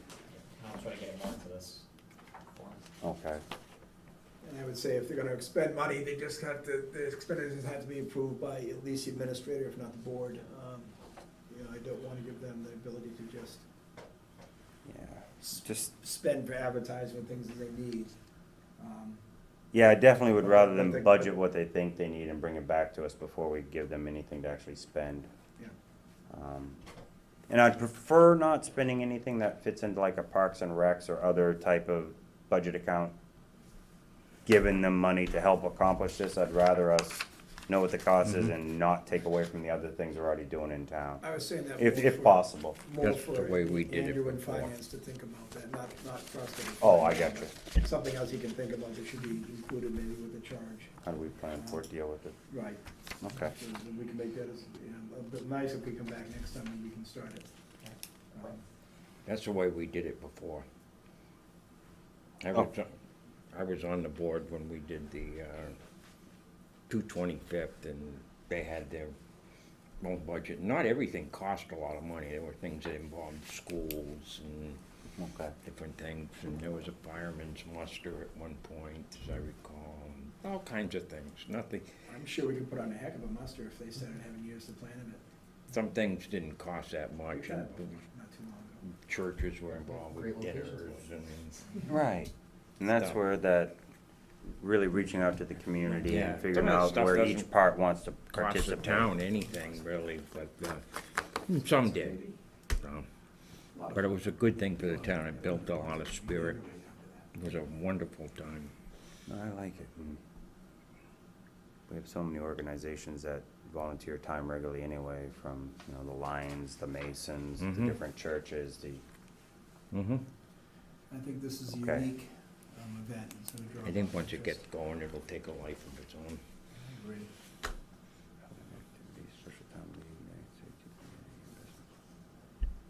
All right, again, a lot of this stuff is getting too administrative, so I'd rather go down to the Halloween activities. And I think that, does that include these use of town? Yeah, so I basically ran, through a new application process through a viewpoint for a, special event permit and use of town property permit, for the Barre Scary Halloween. Okay, Hoping to basically structure it like we did last year, but, expand upon it with, hopefully more people being involved and,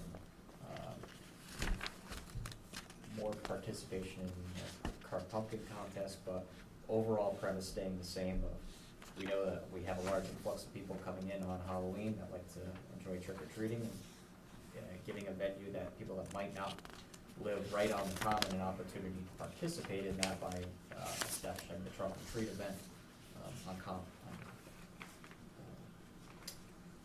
concert room, yeah. gotcha.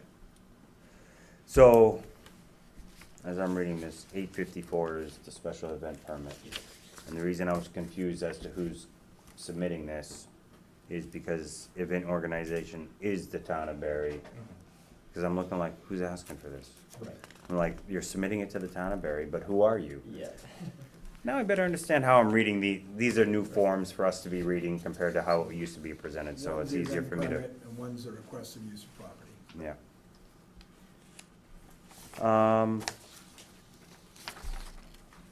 And these are not just tests, these are official requests, just to make sure, okay. Official requests, yes. Um, So what we did was we took all, for the new application form, so we took all that same information, actually had, that we were requesting on the special event permit, put that into into the viewpoint system, and then actually ask a few additional questions that help kind of triage the approval process, so that way the departments that are actually being affected by an event are the ones that are signing off on it, rather than just blanket, hey, I'm holding a tag sale, but I need conservation sign off. So that way, it kind of tailors that to say, okay, yes, you're closing a road, yeah, you need DPW's approval, or you need DPW to review and sign off on this as well.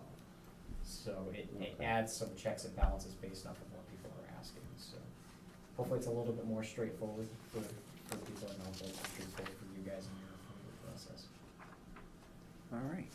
So every place here where it says does it involve the closure of a road, you say, yes, we'd expect to see the police sign off on that, or DPW sign off on that before it comes here.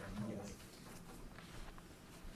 Well, I'd make a motion, we grant Mr. Golis's request for use of town property and special permit for the Halloween event on October 31st, and allow him to work with the police for the necessary road closures, and waive any fees that are associated with this.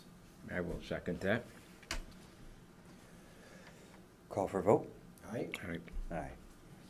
I also have additional information from the Ruggles Lane PTO.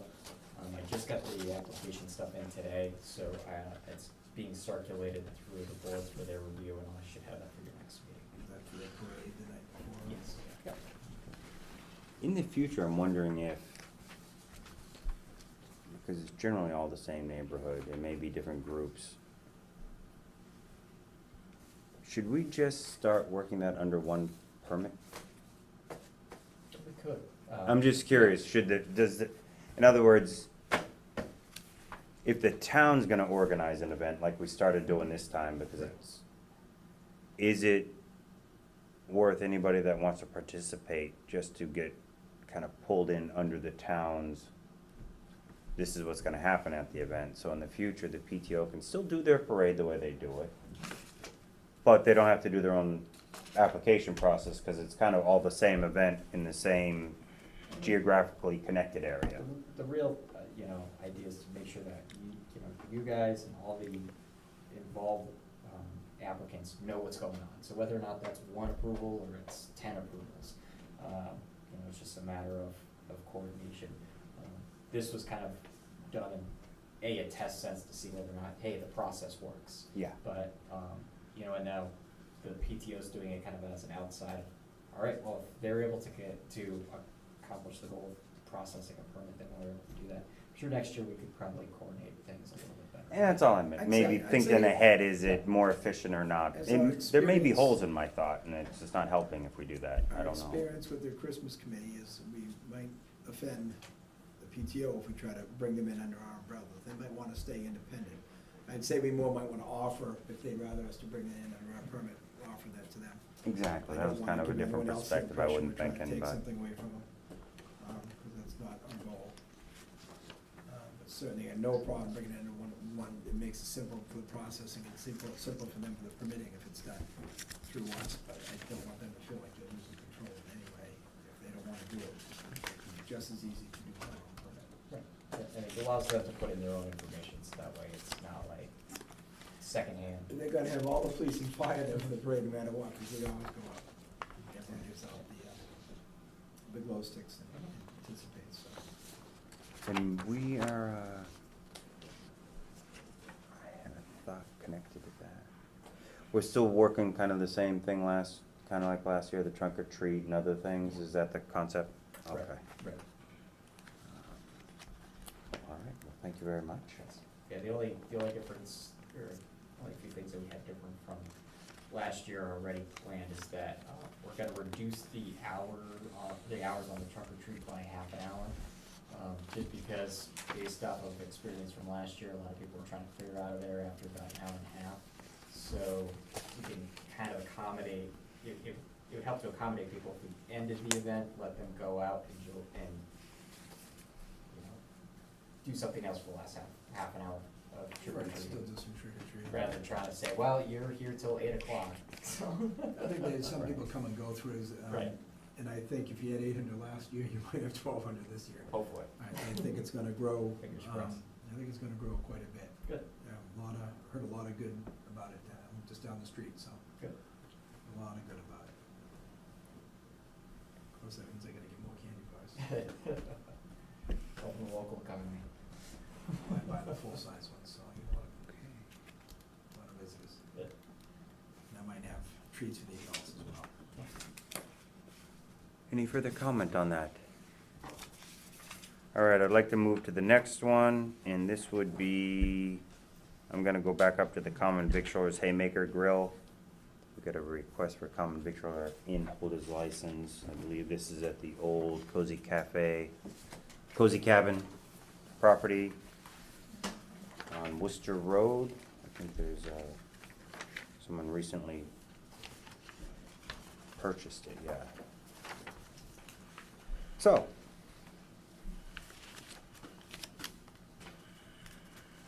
anybody have any thoughts other than it's nice to see another place opening up in the town? And that someone actually thought it was worth coming to our town to invest. So.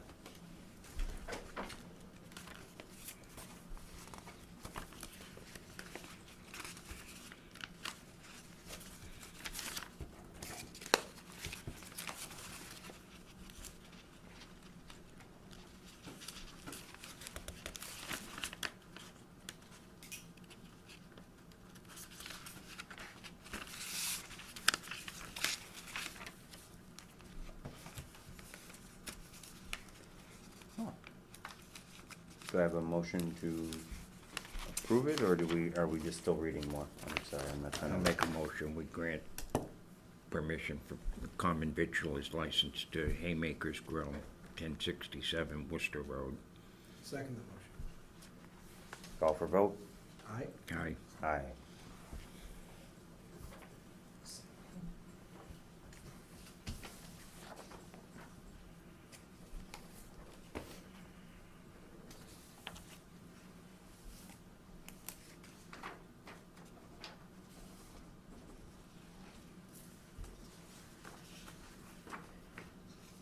Okay.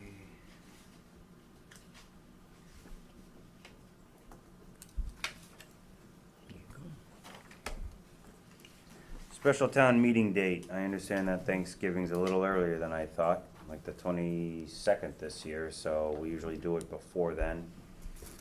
Did you say, I thought I remember talking to you the other day, you had a recommendation for a date. Tuesday, August 13th, or, November 13th. November 13th. I would, great, I'd love to go back to August.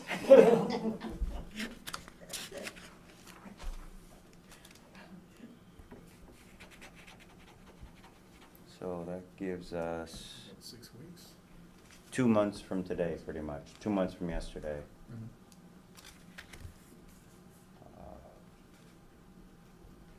Our first joint meeting between the planning board and the board of selectmen regarding the marijuana bylaws that we discussed the last meeting isn't until October 2nd, Yes.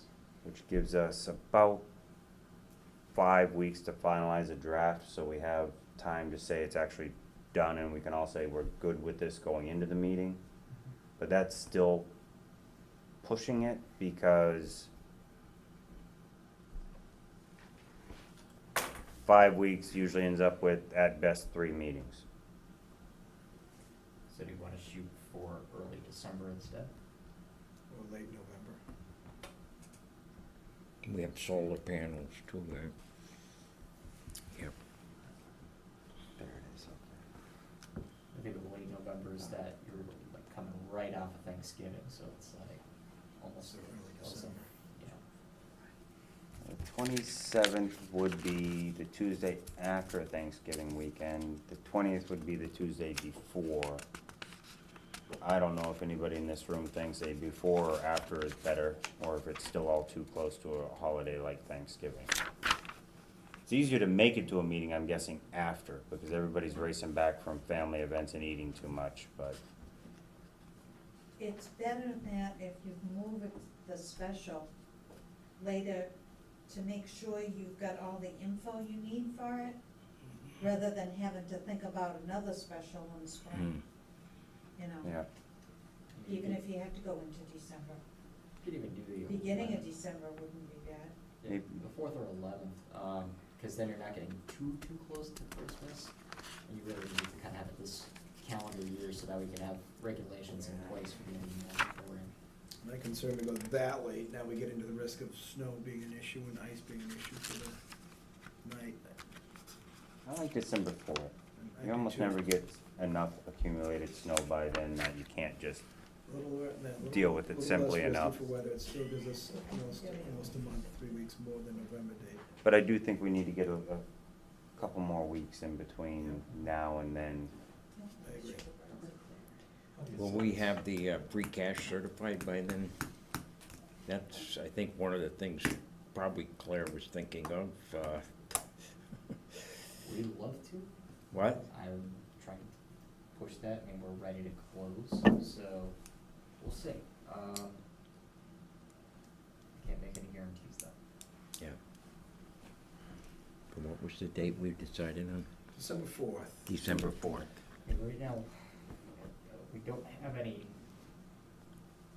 and there's really only one big capital item that we're looking to bring forward to the special town meeting. It doesn't involve a free cash appropriation. Right. So we might be,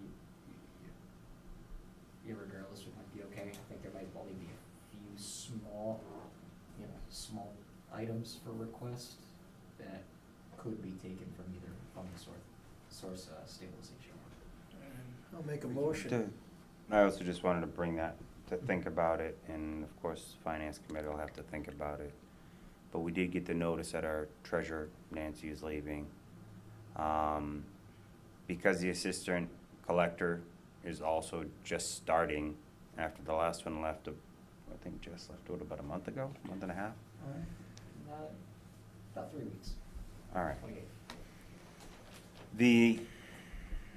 It may be worth, first of all, I don't even know if Nancy would consider this, but I do think, one, we know most departments end up with difficulties with their budget when they have personnel loss. So now might not be a bad time to consider how much we might want to add to that specific budget to get through the rest of the fiscal year.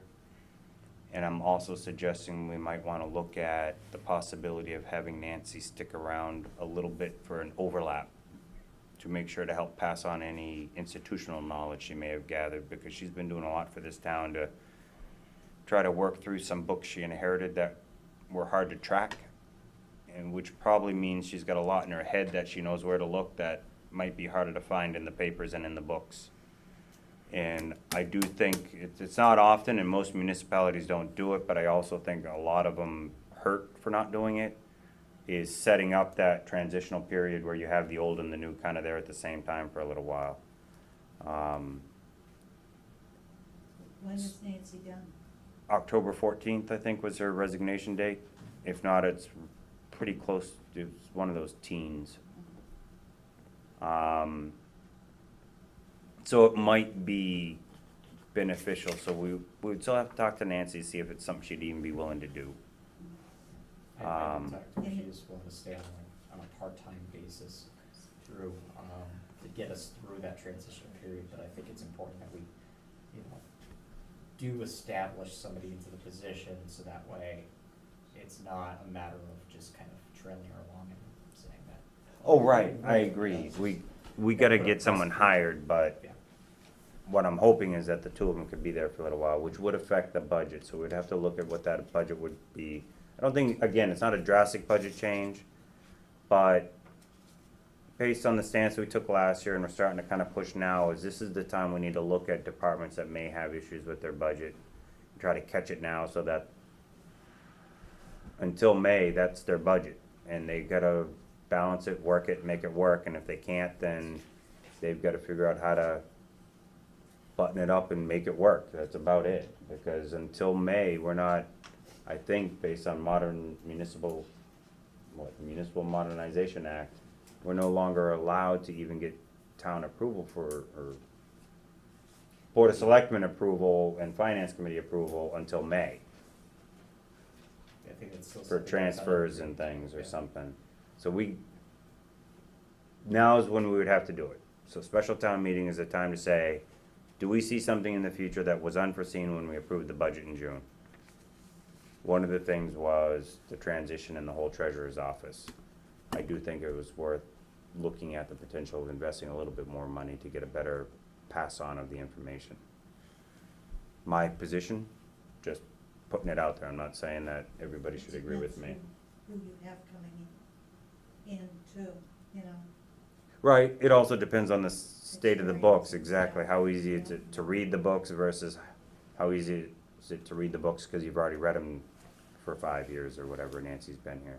Right. We can allow enough money to say that she stays on and overlaps part-time for a month if we have to. It doesn't mean she'll need that. Might need a week or two, and the money can be unspent, it goes to free cash next year. So it won't hurt us to budget a little extra. But that would be maybe talk to Nancy and see how long she thinks she might need, worst scenario. Budget for worst scenario, be optimistic we get some of this up to speed quickly, and we don't spend it. But still, if we're talking a part-time salary, we're not talking an exorbitant amount of money. Right. I was going to say, I'll make a motion that we set our town meeting date for special town meeting of December 4th. Second. Call for a vote. Aye? Right. Aye. Now we gotta open the warrant. Question, Yes. are you required to have an audit when you have one treasurer leave and another one coming on? I don't think it's a, I don't think it's a state requirement. We should just check though. But, Just wondering that, I can't remember if we did before or not. But Sometimes seems it helps logical. also as a third party, here's the dividing line of what anybody would say between the records pre and Yeah. post of who's that accounting could- for what. I mean, that could be your own, I mean, that could be your policy. Yeah. Which means we may wanna know what that cost would be if it's something that we didn't budget for the same type of audit. We may wanna throw that in for the same reason into this special town meeting, so. And we can choose, in that regard, whichever auditor we want to use, because we may want to use a different auditor.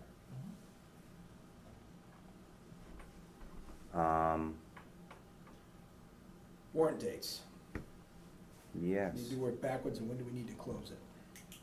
How long do we want to leave it open? We wanna, Because right now, we're looking at 2.5 months, 10 weeks. I think the last one you guys had it open 2 weeks, so you said like October 4th at 4 o'clock, or closing, opening it now. Gives you another meeting. Do you want to open it now, or do you want to open it later?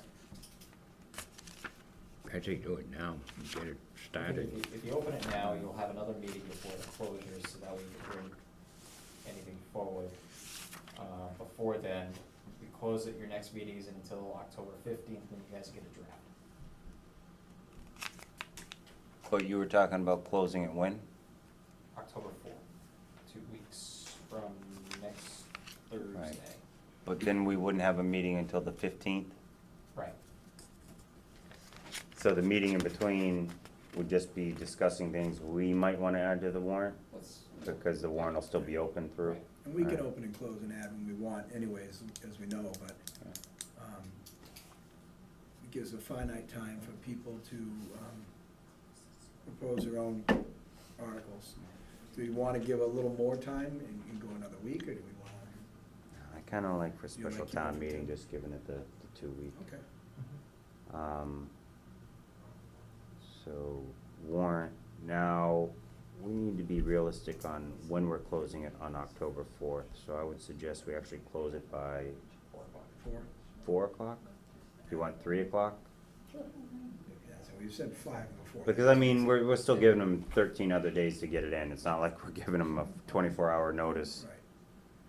Yes, Claire? Isn't there a days that you can open a warrant before a special? There are different rules for special. Requirement a number of days prior to a meeting Yeah. of when you open the warrant or when Yeah. you close it? When you open it. Maximum or minimum?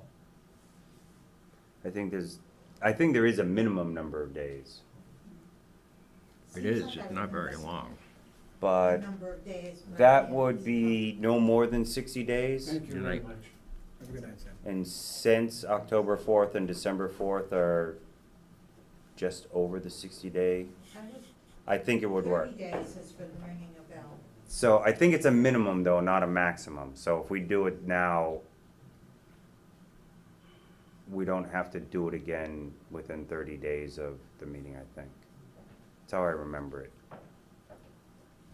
I'm not sure. Outside of that, it might be like if it goes longer than 6 months, then you've got to kind of do it and refresh it again, because people don't, very similar to the, when we send something to the planning board, if we don't act within such a time, then we got to do it again. Yeah, I'm just thinking the amount of chronologically,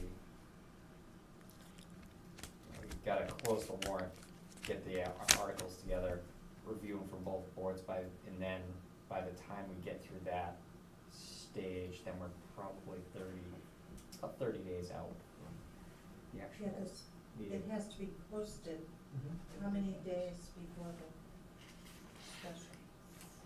14? 14. Yeah. So it's 14 Yeah. before a special? Yeah. It's the same or is it different from a special number? I think the posting's the same, but I thought they were different. we can check these things with Ellen.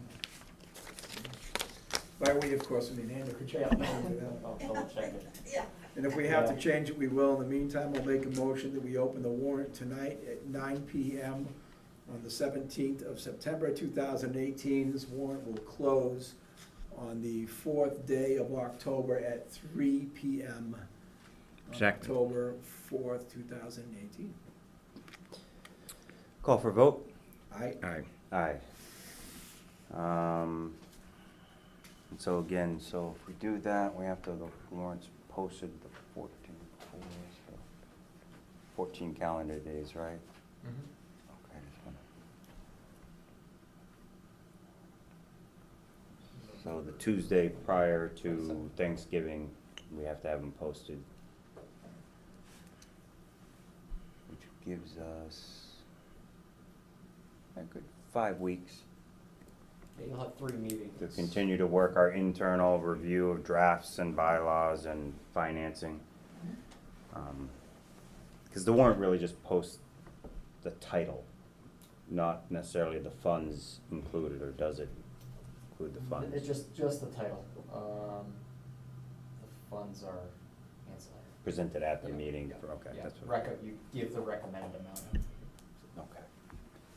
Alright, so that should be Open good. 9/17/2018 at 9, closed 10/4/2018 at 3 PM. If anybody's looking to do signature applications to get something on the warrant, do recognize you need more signatures for a special town meeting, so please review that. I think it's a minimum of 200. 100. 100. 200 sounded really big, so I said it. But it's more than your 10 that you need for an annual town meeting. Don't get exactly. No, you need 100, then once you turn the 100 signatures in, we would send them down for confirmation. And as long as the 100 are confirmed, the article will be placed in the warrant. So it's advised to get at least, say, 10% more. For whatever reason, illegible, not registered, other reasons that people fall off the list and the signature wouldn't count, so. Please be diligent, make sure you have plenty of ample signatures if you want to put something on. And in that regard, I just make one more disclaimer. There will be multiple public hearings going on between now and the special town meeting. I don't know the exact number or locations, but we are working on some bylaws where we will have public meetings to get some input. I don't think any of them are gonna be requiring the public hearing per statute. I'm just saying that we're gonna post it specifically requesting for public input on some of the stuff.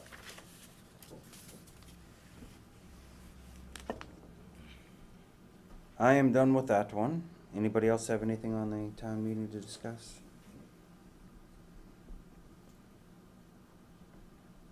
Okay. Investment policies. So, you guys had these in the back of your, Those you sent us in an email a while ago, didn't you?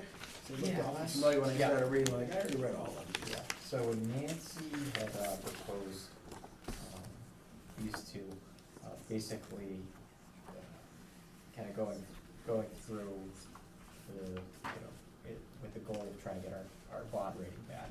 And her recommendation is that, that anybody who's coming in is gonna be looking to see if you have policies in place regarding your investment strategies. So she asked that I present this to the board for your consideration, review, comment.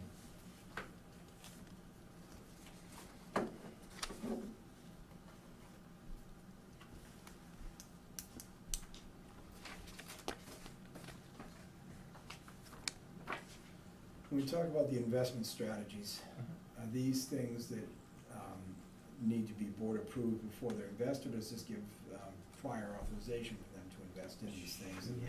She has the prior authorization as treasurer to control the investments, but this basically gives it a structure so that way she's Guidelines. taking sound, whoever's in the position is making sound decisions based off of the document.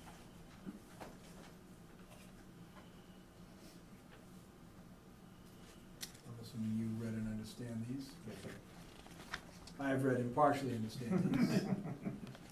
I'm certainly not an investment type of person. But, they seem reasonable. How much do we have invested, how much money-wise do we have invested in different things?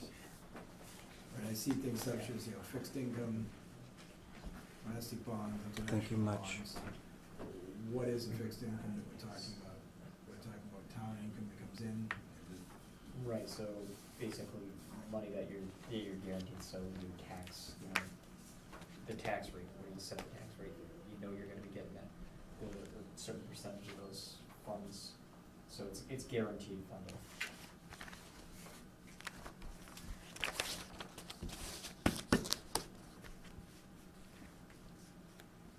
How much money does a town actually have invested in things? Is this short term, they're gonna use the money as the year goes on? I assume this isn't long-term investment for gain. This is. I do have our investment portfolio, I have a copy of it in my office. I apologize, I don't have the numbers right off the top of my head, so I don't wanna give you any bad information. But everything we invest we're not investing for long-term gain. We have, Right. we have our, our accounts set aside for stabilization fund. Other than that, anything we invest is just as funds come in before they're needed, they're invested in whatever short-term to try to have a gain. Right. Don't forget the road materials. Making sure I understand that properly, because it seems silly if we're investing. Right now. All right. I'll provide you guys a copy of our current portfolio, so you guys can review it and see where our monies are tied up. Would these be considered like two different chapters in Yeah. the policy? Yeah. One thing I would like on this, and I don't know how to maybe phrase the question, so just kind of throw it out and recognize that what I'm saying is more just some of it due to ignorance, because when you get into this type of level discussion, I recognize it's not I need to go back and call a consultant to know what I'm reading in some of this. Are we able to develop some reporting method based on the structure actually of the policies, so they can kind of reference, say on the investment policy, section C, it says diversification. Right.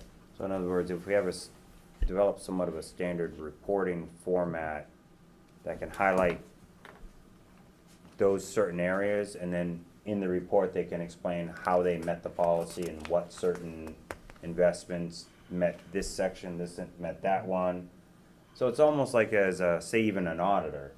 You go through the policy and you read the report, and then you validate the information in the report, and you're saying, okay, that is consistent with the policy, and it's easy to read. Right. We should have something together like that from our financial advisor, Bartholomew. Okay. So, let me look, I will see what we have. Let me just take that, go kind of back and forth with this, just to see whether or not that does fit within the policy. I'm sure it does. I think she got a lot of input from them on the development of this.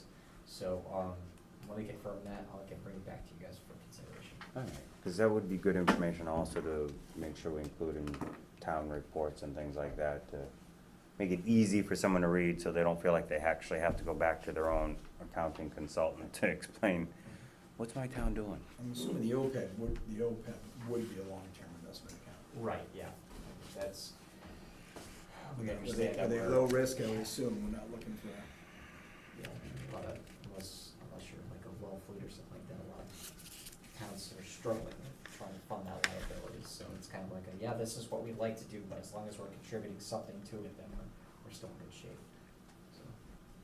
It's one of those stuff that's like, yeah, you know, to be fully vested in 10 years, we'll be starting at 25,000, throwing more and more and more every year. But right now, we're able to afford the 10,000. As long as we're putting it in there, we're safe. So Yeah, that's what a lot of towns is. We're putting something to the future we hadn't been doing before, so Right. it's just it's a good start. just would be careful when we do invest that long-term, that it's something, you know, with Yeah. a mild return and very safe. Yeah. Safety committee, the only reason I'm bringing that up again is it's a little bit broader than just one real quick wage authorization slash, so I'm just trying to hit things that other people might wanna comment on.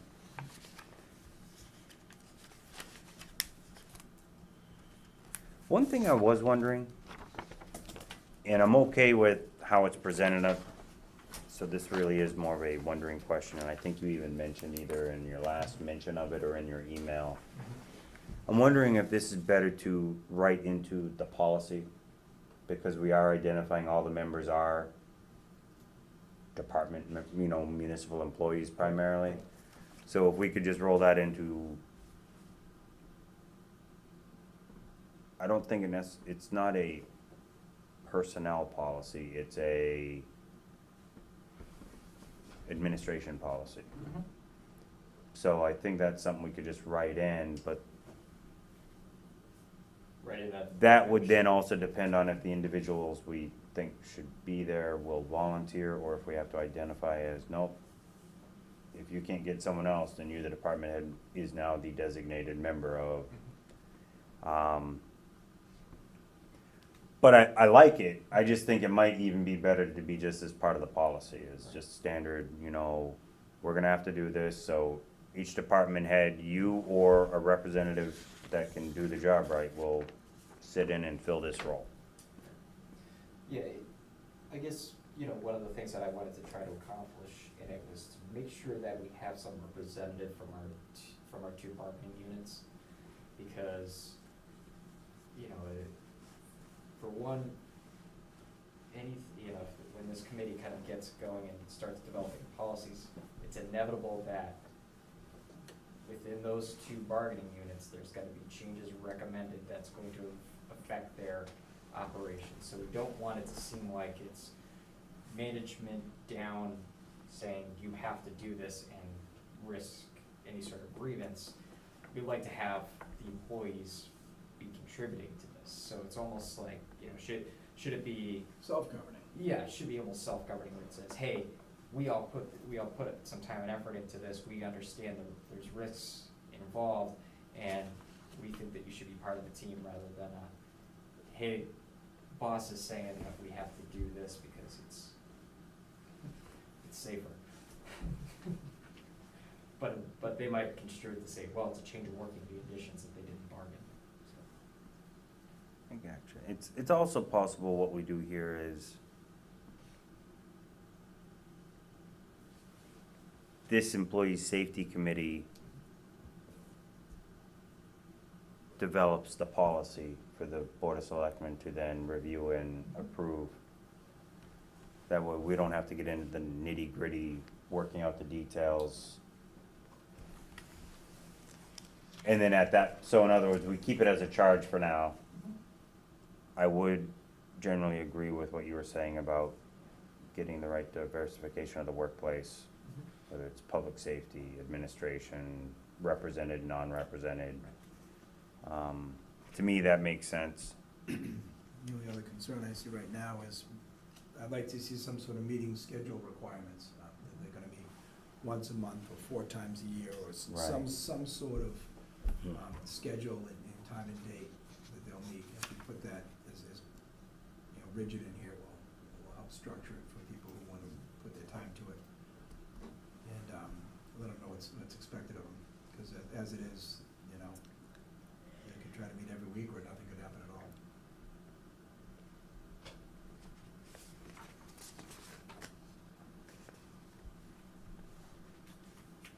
And then, of course, we just revise the description a little bit to speak about developing the policy, not managing necessarily the town's municipal OSHA program. Because I'm guessing the policy should also include some level of identifying a proper training schedule, recurring training, because I know when we're all in the private life working, that's what corporate does now. Doesn't matter who you are, you're doing training, and today it's gonna be close your file drawer, somebody kicks it with their shin, and now it's a workers' comp, administrative level training versus, It's hard to, the way it is now where it's like, I might get a training opportunity that comes in from our insurance company, I'll forward it off to a department head, and that, I'm not sure whether or not that gets followed up on, or if they're scheduling that training. I'd like it to be a committee that looks at it and goes, this is a worthwhile training, we think that it's worth your time to go and take a, 4-day course, relative to this, and just kind of have that backing of an established committee to say that, yeah, we see value added in it, we think that you should go. I gotcha. I also thought I read, and maybe that was in the email you sent us or a link, that I think the state was developing or holding links to free training materials, so you can kind of have the monthly, okay, bloodborne pathogens this month, hazardous materials this month, slips and fall, that standard, just remind you every year, you just keep going, yep, okay, don't fall. The insurance company's pretty good about providing a lot of that stuff, at least through the materials that they give us. I think the Department of Labor is gonna be more involved in it now that they have these OSHA regulations that have expanded out to all municipal employees. But what they did provide on their website now are basically the draft policies that say, this is what your bloodborne pathogen policy will be, and they give you the opportunity to just basically take out town and put in town of Barre. Gotcha. But it doesn't mean it's gonna necessarily conform to everything that we do. I mean, there's a lot of things that identifies to say, yeah, this is a policy you need to have, but, this could apply to 200 communities, doesn't mean it applies to you, so. Gotcha. Yeah. And exactly, and obviously, we're gonna have certain departments that might have strengths in that might actually have personnel that would be helpful to guided training, not necessarily any certified type, if you know what I mean. They're not buying that type of training from someone, but if someone has the knowledge, you can say, a paramedic might be able to put in an hour or so to tell a group of everybody that's not in their industry, so all the administrative people, teach them about bloodborne pathogens. Paramedics should easily be able to tell you what to and what not to touch and how to protect yourself in that situation. But then you may have somebody that might be from your office or something that might be more familiar with ergonomics and furniture, and that's a good administrative way to go back to others and say, hey, this is why you would do that. But All good I'm things fine the committee open should with do. it, but let the committee develop it, kind of like Exactly. the side conversations before on the other charges. So yeah, I do like the idea, and please continue with that. We'll get that going. So. Yep, sounds good, and, what I'll do is I'll tweak it and I'll send it over to the unions, their representation too, so that way they have some idea that this is something that we're looking into and that we want them to be part of. Perfect. Because it's for their own well-being. The state said. And the state said we have to. Yeah. So, road materials, DPW, big purchasing something or another stuff. 2019 road materials and maintenance. Do you have a printed out as a list of the requests of who we plan I to use? do, well, I actually, I see all the Yeah. numbers here, but Mhm. the numbers without Jason's input are deceiving, I because have when we look at a cost here, cost delivered, sometimes he's like, yes, we always pick that up, or other Yeah. times, no, we only deliver it, so so I we have. need to know which is irrelevant. Yeah, he sent me over the list today, so I went through and I circled his requests on my sheet, so I can at least give those to you. So, items, 1, 2, 3, and 4, he's recommending that RJ McDonald be awarded all 4 of those. Item number 5. Oh, So we want a company for that, so. Yep. So item number 5, seal coating. Item number 6 would be all-state asphalt for full depth reclamation. Items. 5 was seal coating, 6 was who? All-state. Thank you. Yep. Items 7, 8, and 9, all to be awarded to Palmer Paving. And then item 10, to be awarded to all 3 contractors. Basically that all states be awarded the vibratory, all states be awarded the chip spreader, but not the vibratory roller. That one being awarded to RJ McDonald. And the hydraulic excavator to be awarded to Salvador rather than RJ McDonald.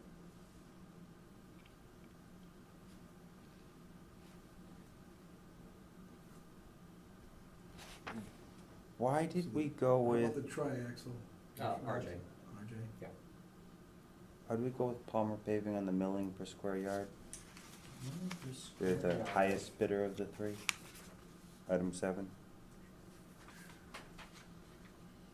Because they're in town, so the delivery cost is, so it's picked up at the yard, so they would, Our hauling yeah, it's cost right, is less. it's in, it's. Alright, the so these cost- costs the cost aren't less- reflecting the cost per yard because the cost per yard includes the delivery charge. So this isn't They're- actually showing the whole cost. It doesn't show.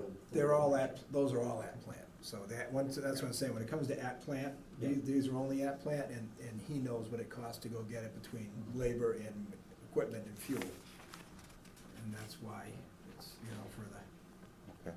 for the price, couple pennies or a quarter, it's a lot cheaper to keep the truck here in town than to send him 80 miles round trip or 40 miles round trip or something, with the paid, employee for an hour or two as well. Okay.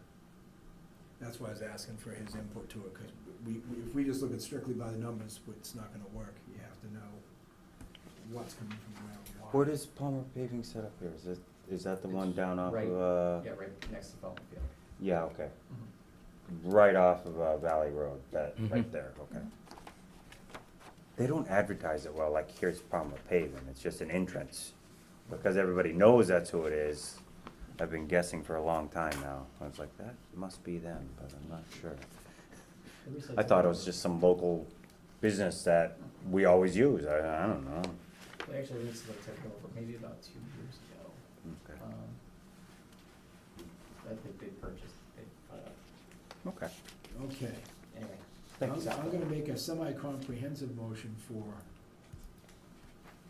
the first 9, be 3 separate ones, so I'm gonna make a motion that we award wash and screen sand per ton, screen sand per ton, crush stone per ton, and bank and process gravel per ton to RJ McDonald. Second.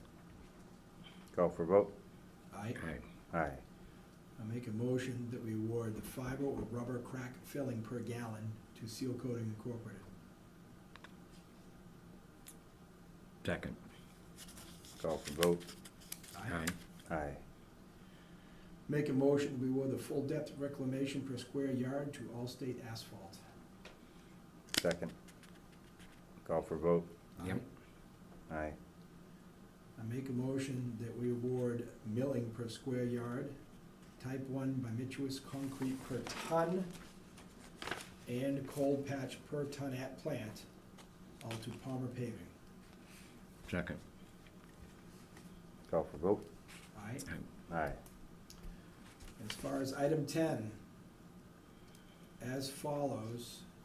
I make a motion to award the chip spreader rental per hour to Allstate. Second. Call for vote. Aye. Aye. Aye.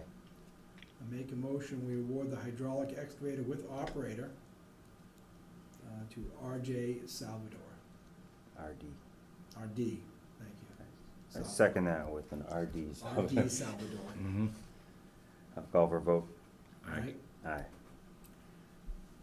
I make a motion that we award the equipment rental per hour for vibratory roller with operator, 10-wheel dump truck with operator, tri-axle dump truck with operator, trailer dump with operator, bulldozer with operator, crusher with operator, loader, rubber tire 3-yard with operator, backhoe rubber tire with operator, and model and bucket size link belt.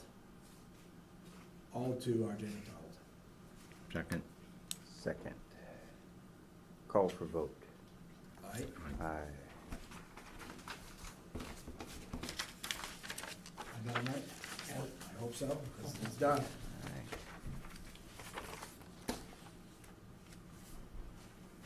I'm assuming you get a little bit of A minute right on the paper. Discharge of mortgage, 19 West Street, Fairone.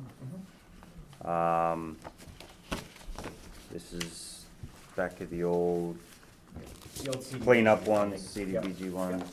So this one, they actually provide us a check of $54,000 in order to clear Yeah, the right mortgage there. on this.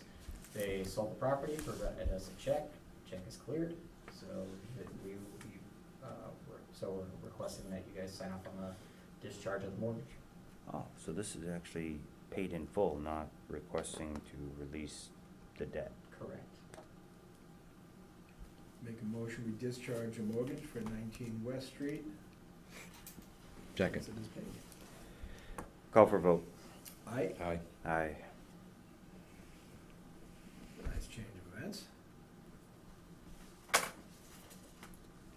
We did with the funding on this is since it wasn't town funds that were appropriated, they wouldn't actually I guess this was actually part of the way, Just the only one we got? yeah, a water, the water improvement project at the time, or the water line improvement project. So there was a account set up as a special revenue account. This actually goes back to that special revenue account, but since we're not issuing any more mortgages based off of that, it can basically be used as a capital improvement, almost stabilization account. Okay. So if there's any projects that you guys foresee that might be a one-time hit, you might want to identify that specific funding source to use. And you're saying pretty much we could use it towards any capital, you think? Yeah. Okay. Say a fire engine, Sure. first year payment. Continue to work towards kind of rebuilding Main Street, Southbury Road, that neighborhood we talked about getting sidewalks done. We had talked even potentially either a MassWorks or CDBG to help with the infrastructure Yeah, upgrade. so I did submit a MassWorks grant application for $1.5 million, so we'll see how it plays out. They're competitive grants. I tried to hit every buzzword check box on the application forms, so that was for the Southbury water line improvements and infrastructure improvements. We'll see what happens. Okay. All right.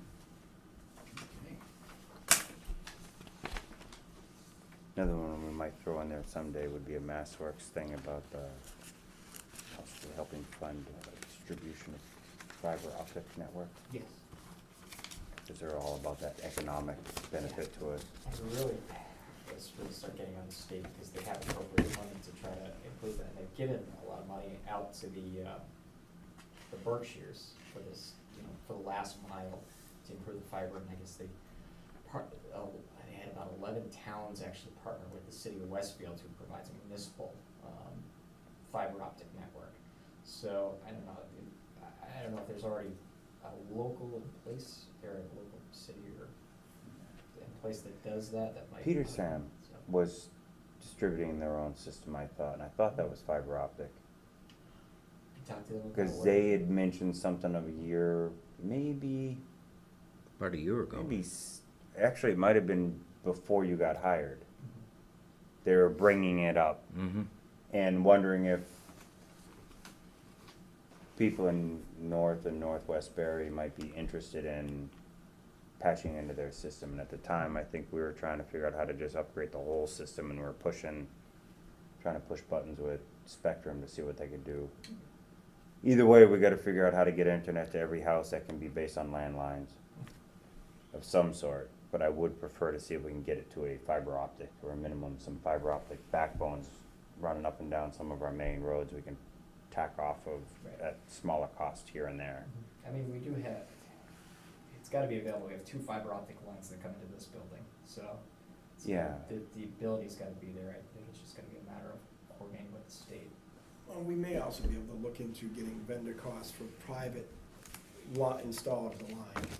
Find a company that might give us a rate that if they have downtown, Middletown, they can run the line for us, and then we're still going to tie into it as service provider. Speak to Princeton, because I know that they desperately needed something for the longest time.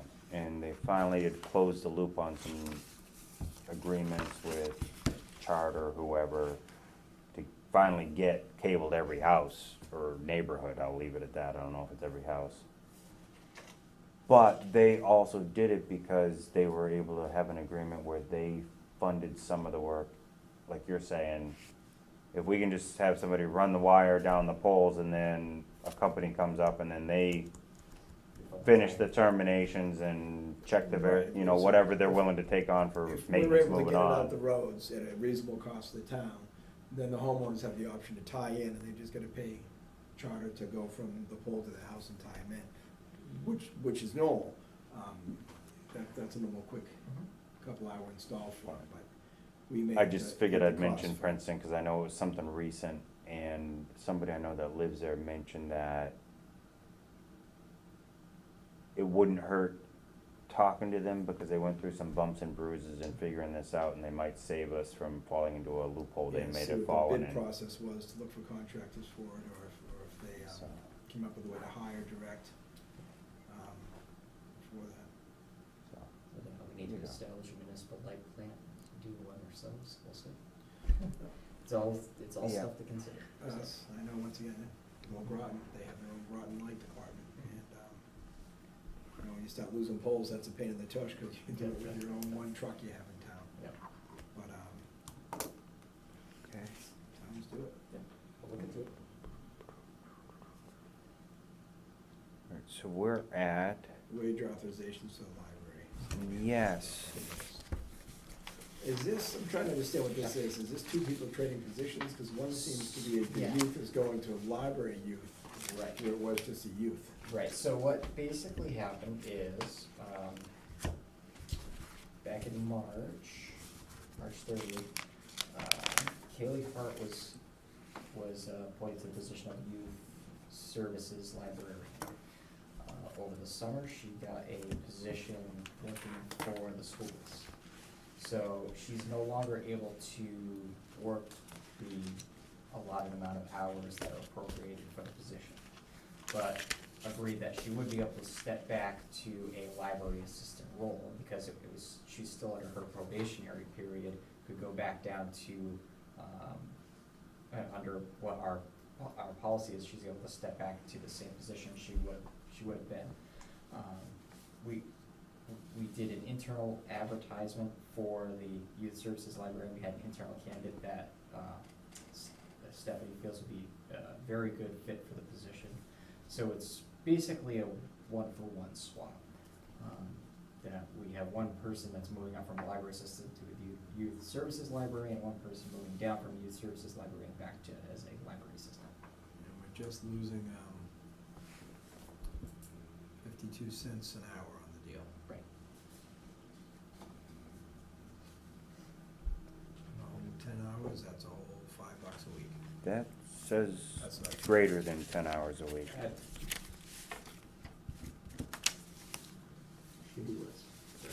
was a two-stroke mistake. Gotcha, okay.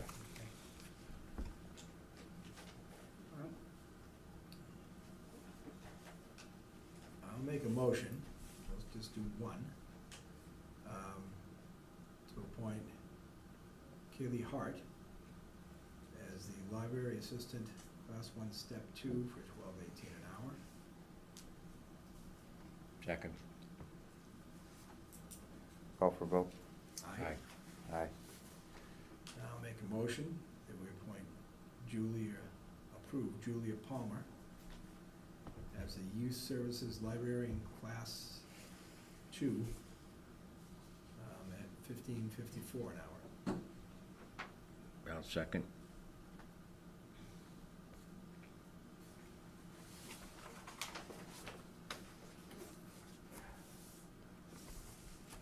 Call for vote. Aye. Aye. I get confused back here. Why?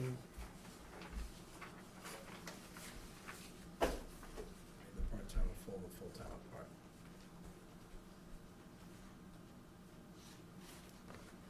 Why is Kaylee going back to a step 2 when she was only a step 1 in the other position? Her years of service tripped her to become a step 2 in her, while she was working in the position of the library, or the youth services coordinator. So her total tenure as an employee at the library As a- would have put her into a step 2 had she still been in the position that she was in. Correct. But she wasn't. And she was working at She was in a higher different position, at a higher position. Right. So when you bring her down. Alright. Rather than bring her down, well, now that you're put in this position, now you gotta work another. And that stays 2 open years. for her for how long? Is it 1 year? Where you can return back to a position previously like that without starting at the Yes. bottom? So that's, yeah, during your probationary period, so if you've been identified to say, hey, you know, typically it's, you kinda get evaluated, and if the position isn't working out, you kinda say, we're gonna allow you to step back into your previous position without any harm or foul, but in this case, it was just a matter of the hours worked better, so, Okay. without losing an employee, we can still retain.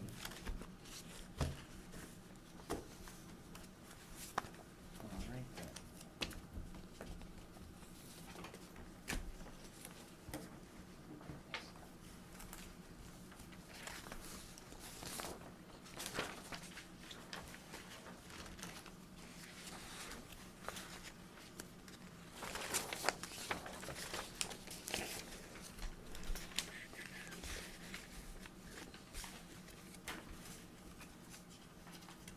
Okay, so that's both of those.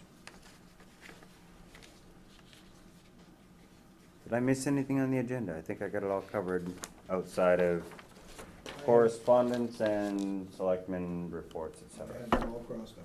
I think we got them all. Do either of you selectmen have anything you would like to report on this time, based on anything you've been working or thinking about? I do not. No, I think we covered everything in this meeting. Yeah. So, anything specific on your town administrator's report outside of what's already been published? No, Oh, yes. well, I'm looking at your report, it looks like we haven't covered green communities, so I'm No, like, I mean, he published it though, Oh, it's publicly, yeah. that's what I meant. Right, yeah. I thought it had been, But it's on the town website. I don't it's- mind if you Yeah. felt the need to say anything else, otherwise we can just, Public information, Wednesday, October 24th, we're gonna have our kickoff meeting for public input on an economic development plan that's been in the works. And we're kind of using that as a springboard to gain interest in people serving on the economic development committee. So we're looking to kind of roll all that stuff at once, so trying to get as many people involved in that. Todd Miller is working on recruitment of people to get them to the meeting and get them involved in the economic development committee itself, so see how it pans out. Hopefully you guys can make it on the 24th. So, Exactly. Green communities, they, DPW dug the trench and poured the pad today for the new charging station right out here, so. Okay, that's what that was? Yep, Okay. so that's gotta be, that should be done, we're gonna be completing it on the day that we needed to get it done for the NES EVI grant. So that way they cover 20% of the cost of the Oh, state. okay. So that is happening right in time. And it would be nice because with the regional building inspector's vehicle being an electric vehicle, the only other place she could charge up is Beck and Hardwick. Now she can actually park here Okay. and charge up. Yep. Yeah, the rest of the stuff's basically internal stuff for you guys, so. Okay. One question I do have is when you do the Green Communities grant applications, how do you develop what you believe is the next best thing to apply for? So typically what I would do is I sit down with CMRPC, who kind of writes the grant on our behalf, and ask if there's any opportunities out there, you know, whether or not they've heard of the green communities kind of targeting one thing or another, or if they're kind of giving bonus points for specific things, or if they gave bonus points in previous years for things, or anticipating taking away certain incentives. Kind of develop a plan of action, and then we'll talk with Energy Conservation Inc., who's basically a certified vendor under the state that you don't have to procure, or that you don't have to do a procurement for. And they'll tell you. Up to $100,000 per facility per year? Right. Okay, right. yeah. So they kind of audit to say, well, this is what the payback would be over certain years, because I believe that the max is like a payback over, there's a certain percentage, like you need to get a certain percentage payback over 7 years, I believe, of the investment, because we looked at replacing the boiler for this building, but the return on investment was like a 50-year ROI. So they're like, yeah, the Green Communities grant won't pay for that. If we can, come up with a list of 3 good projects that we think we have a comparative shot for, that's what we put in for.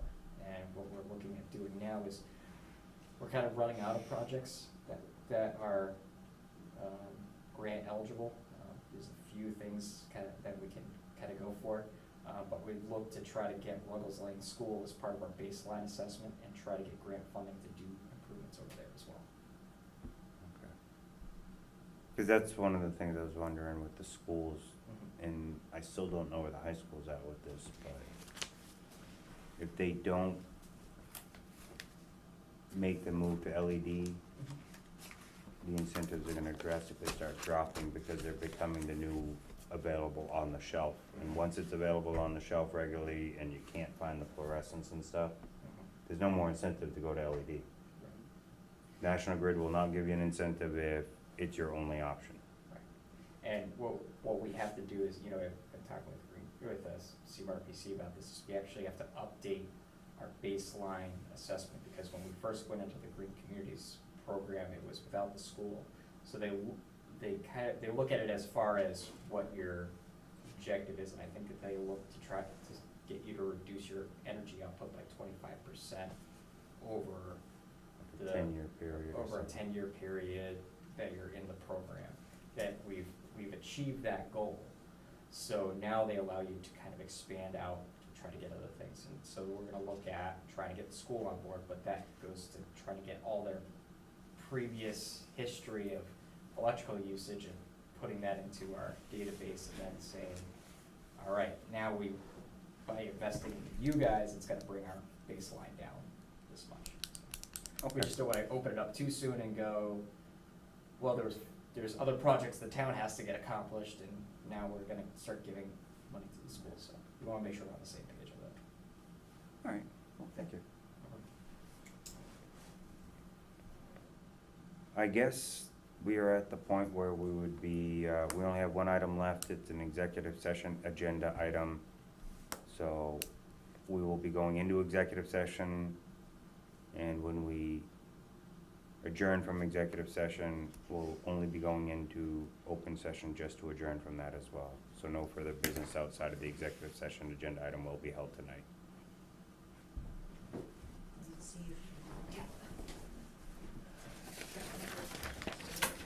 So we should make an official motion on that declaration. Make a motion, we go to executive session as per Mass General Law, Chapter 38, Section 21, Exemption 2, to discuss strategy with respect to the chief. We will only return from there to adjourn. Second. Call for vote. O'Sullivan, yes? Matt Urban, yes. Yes.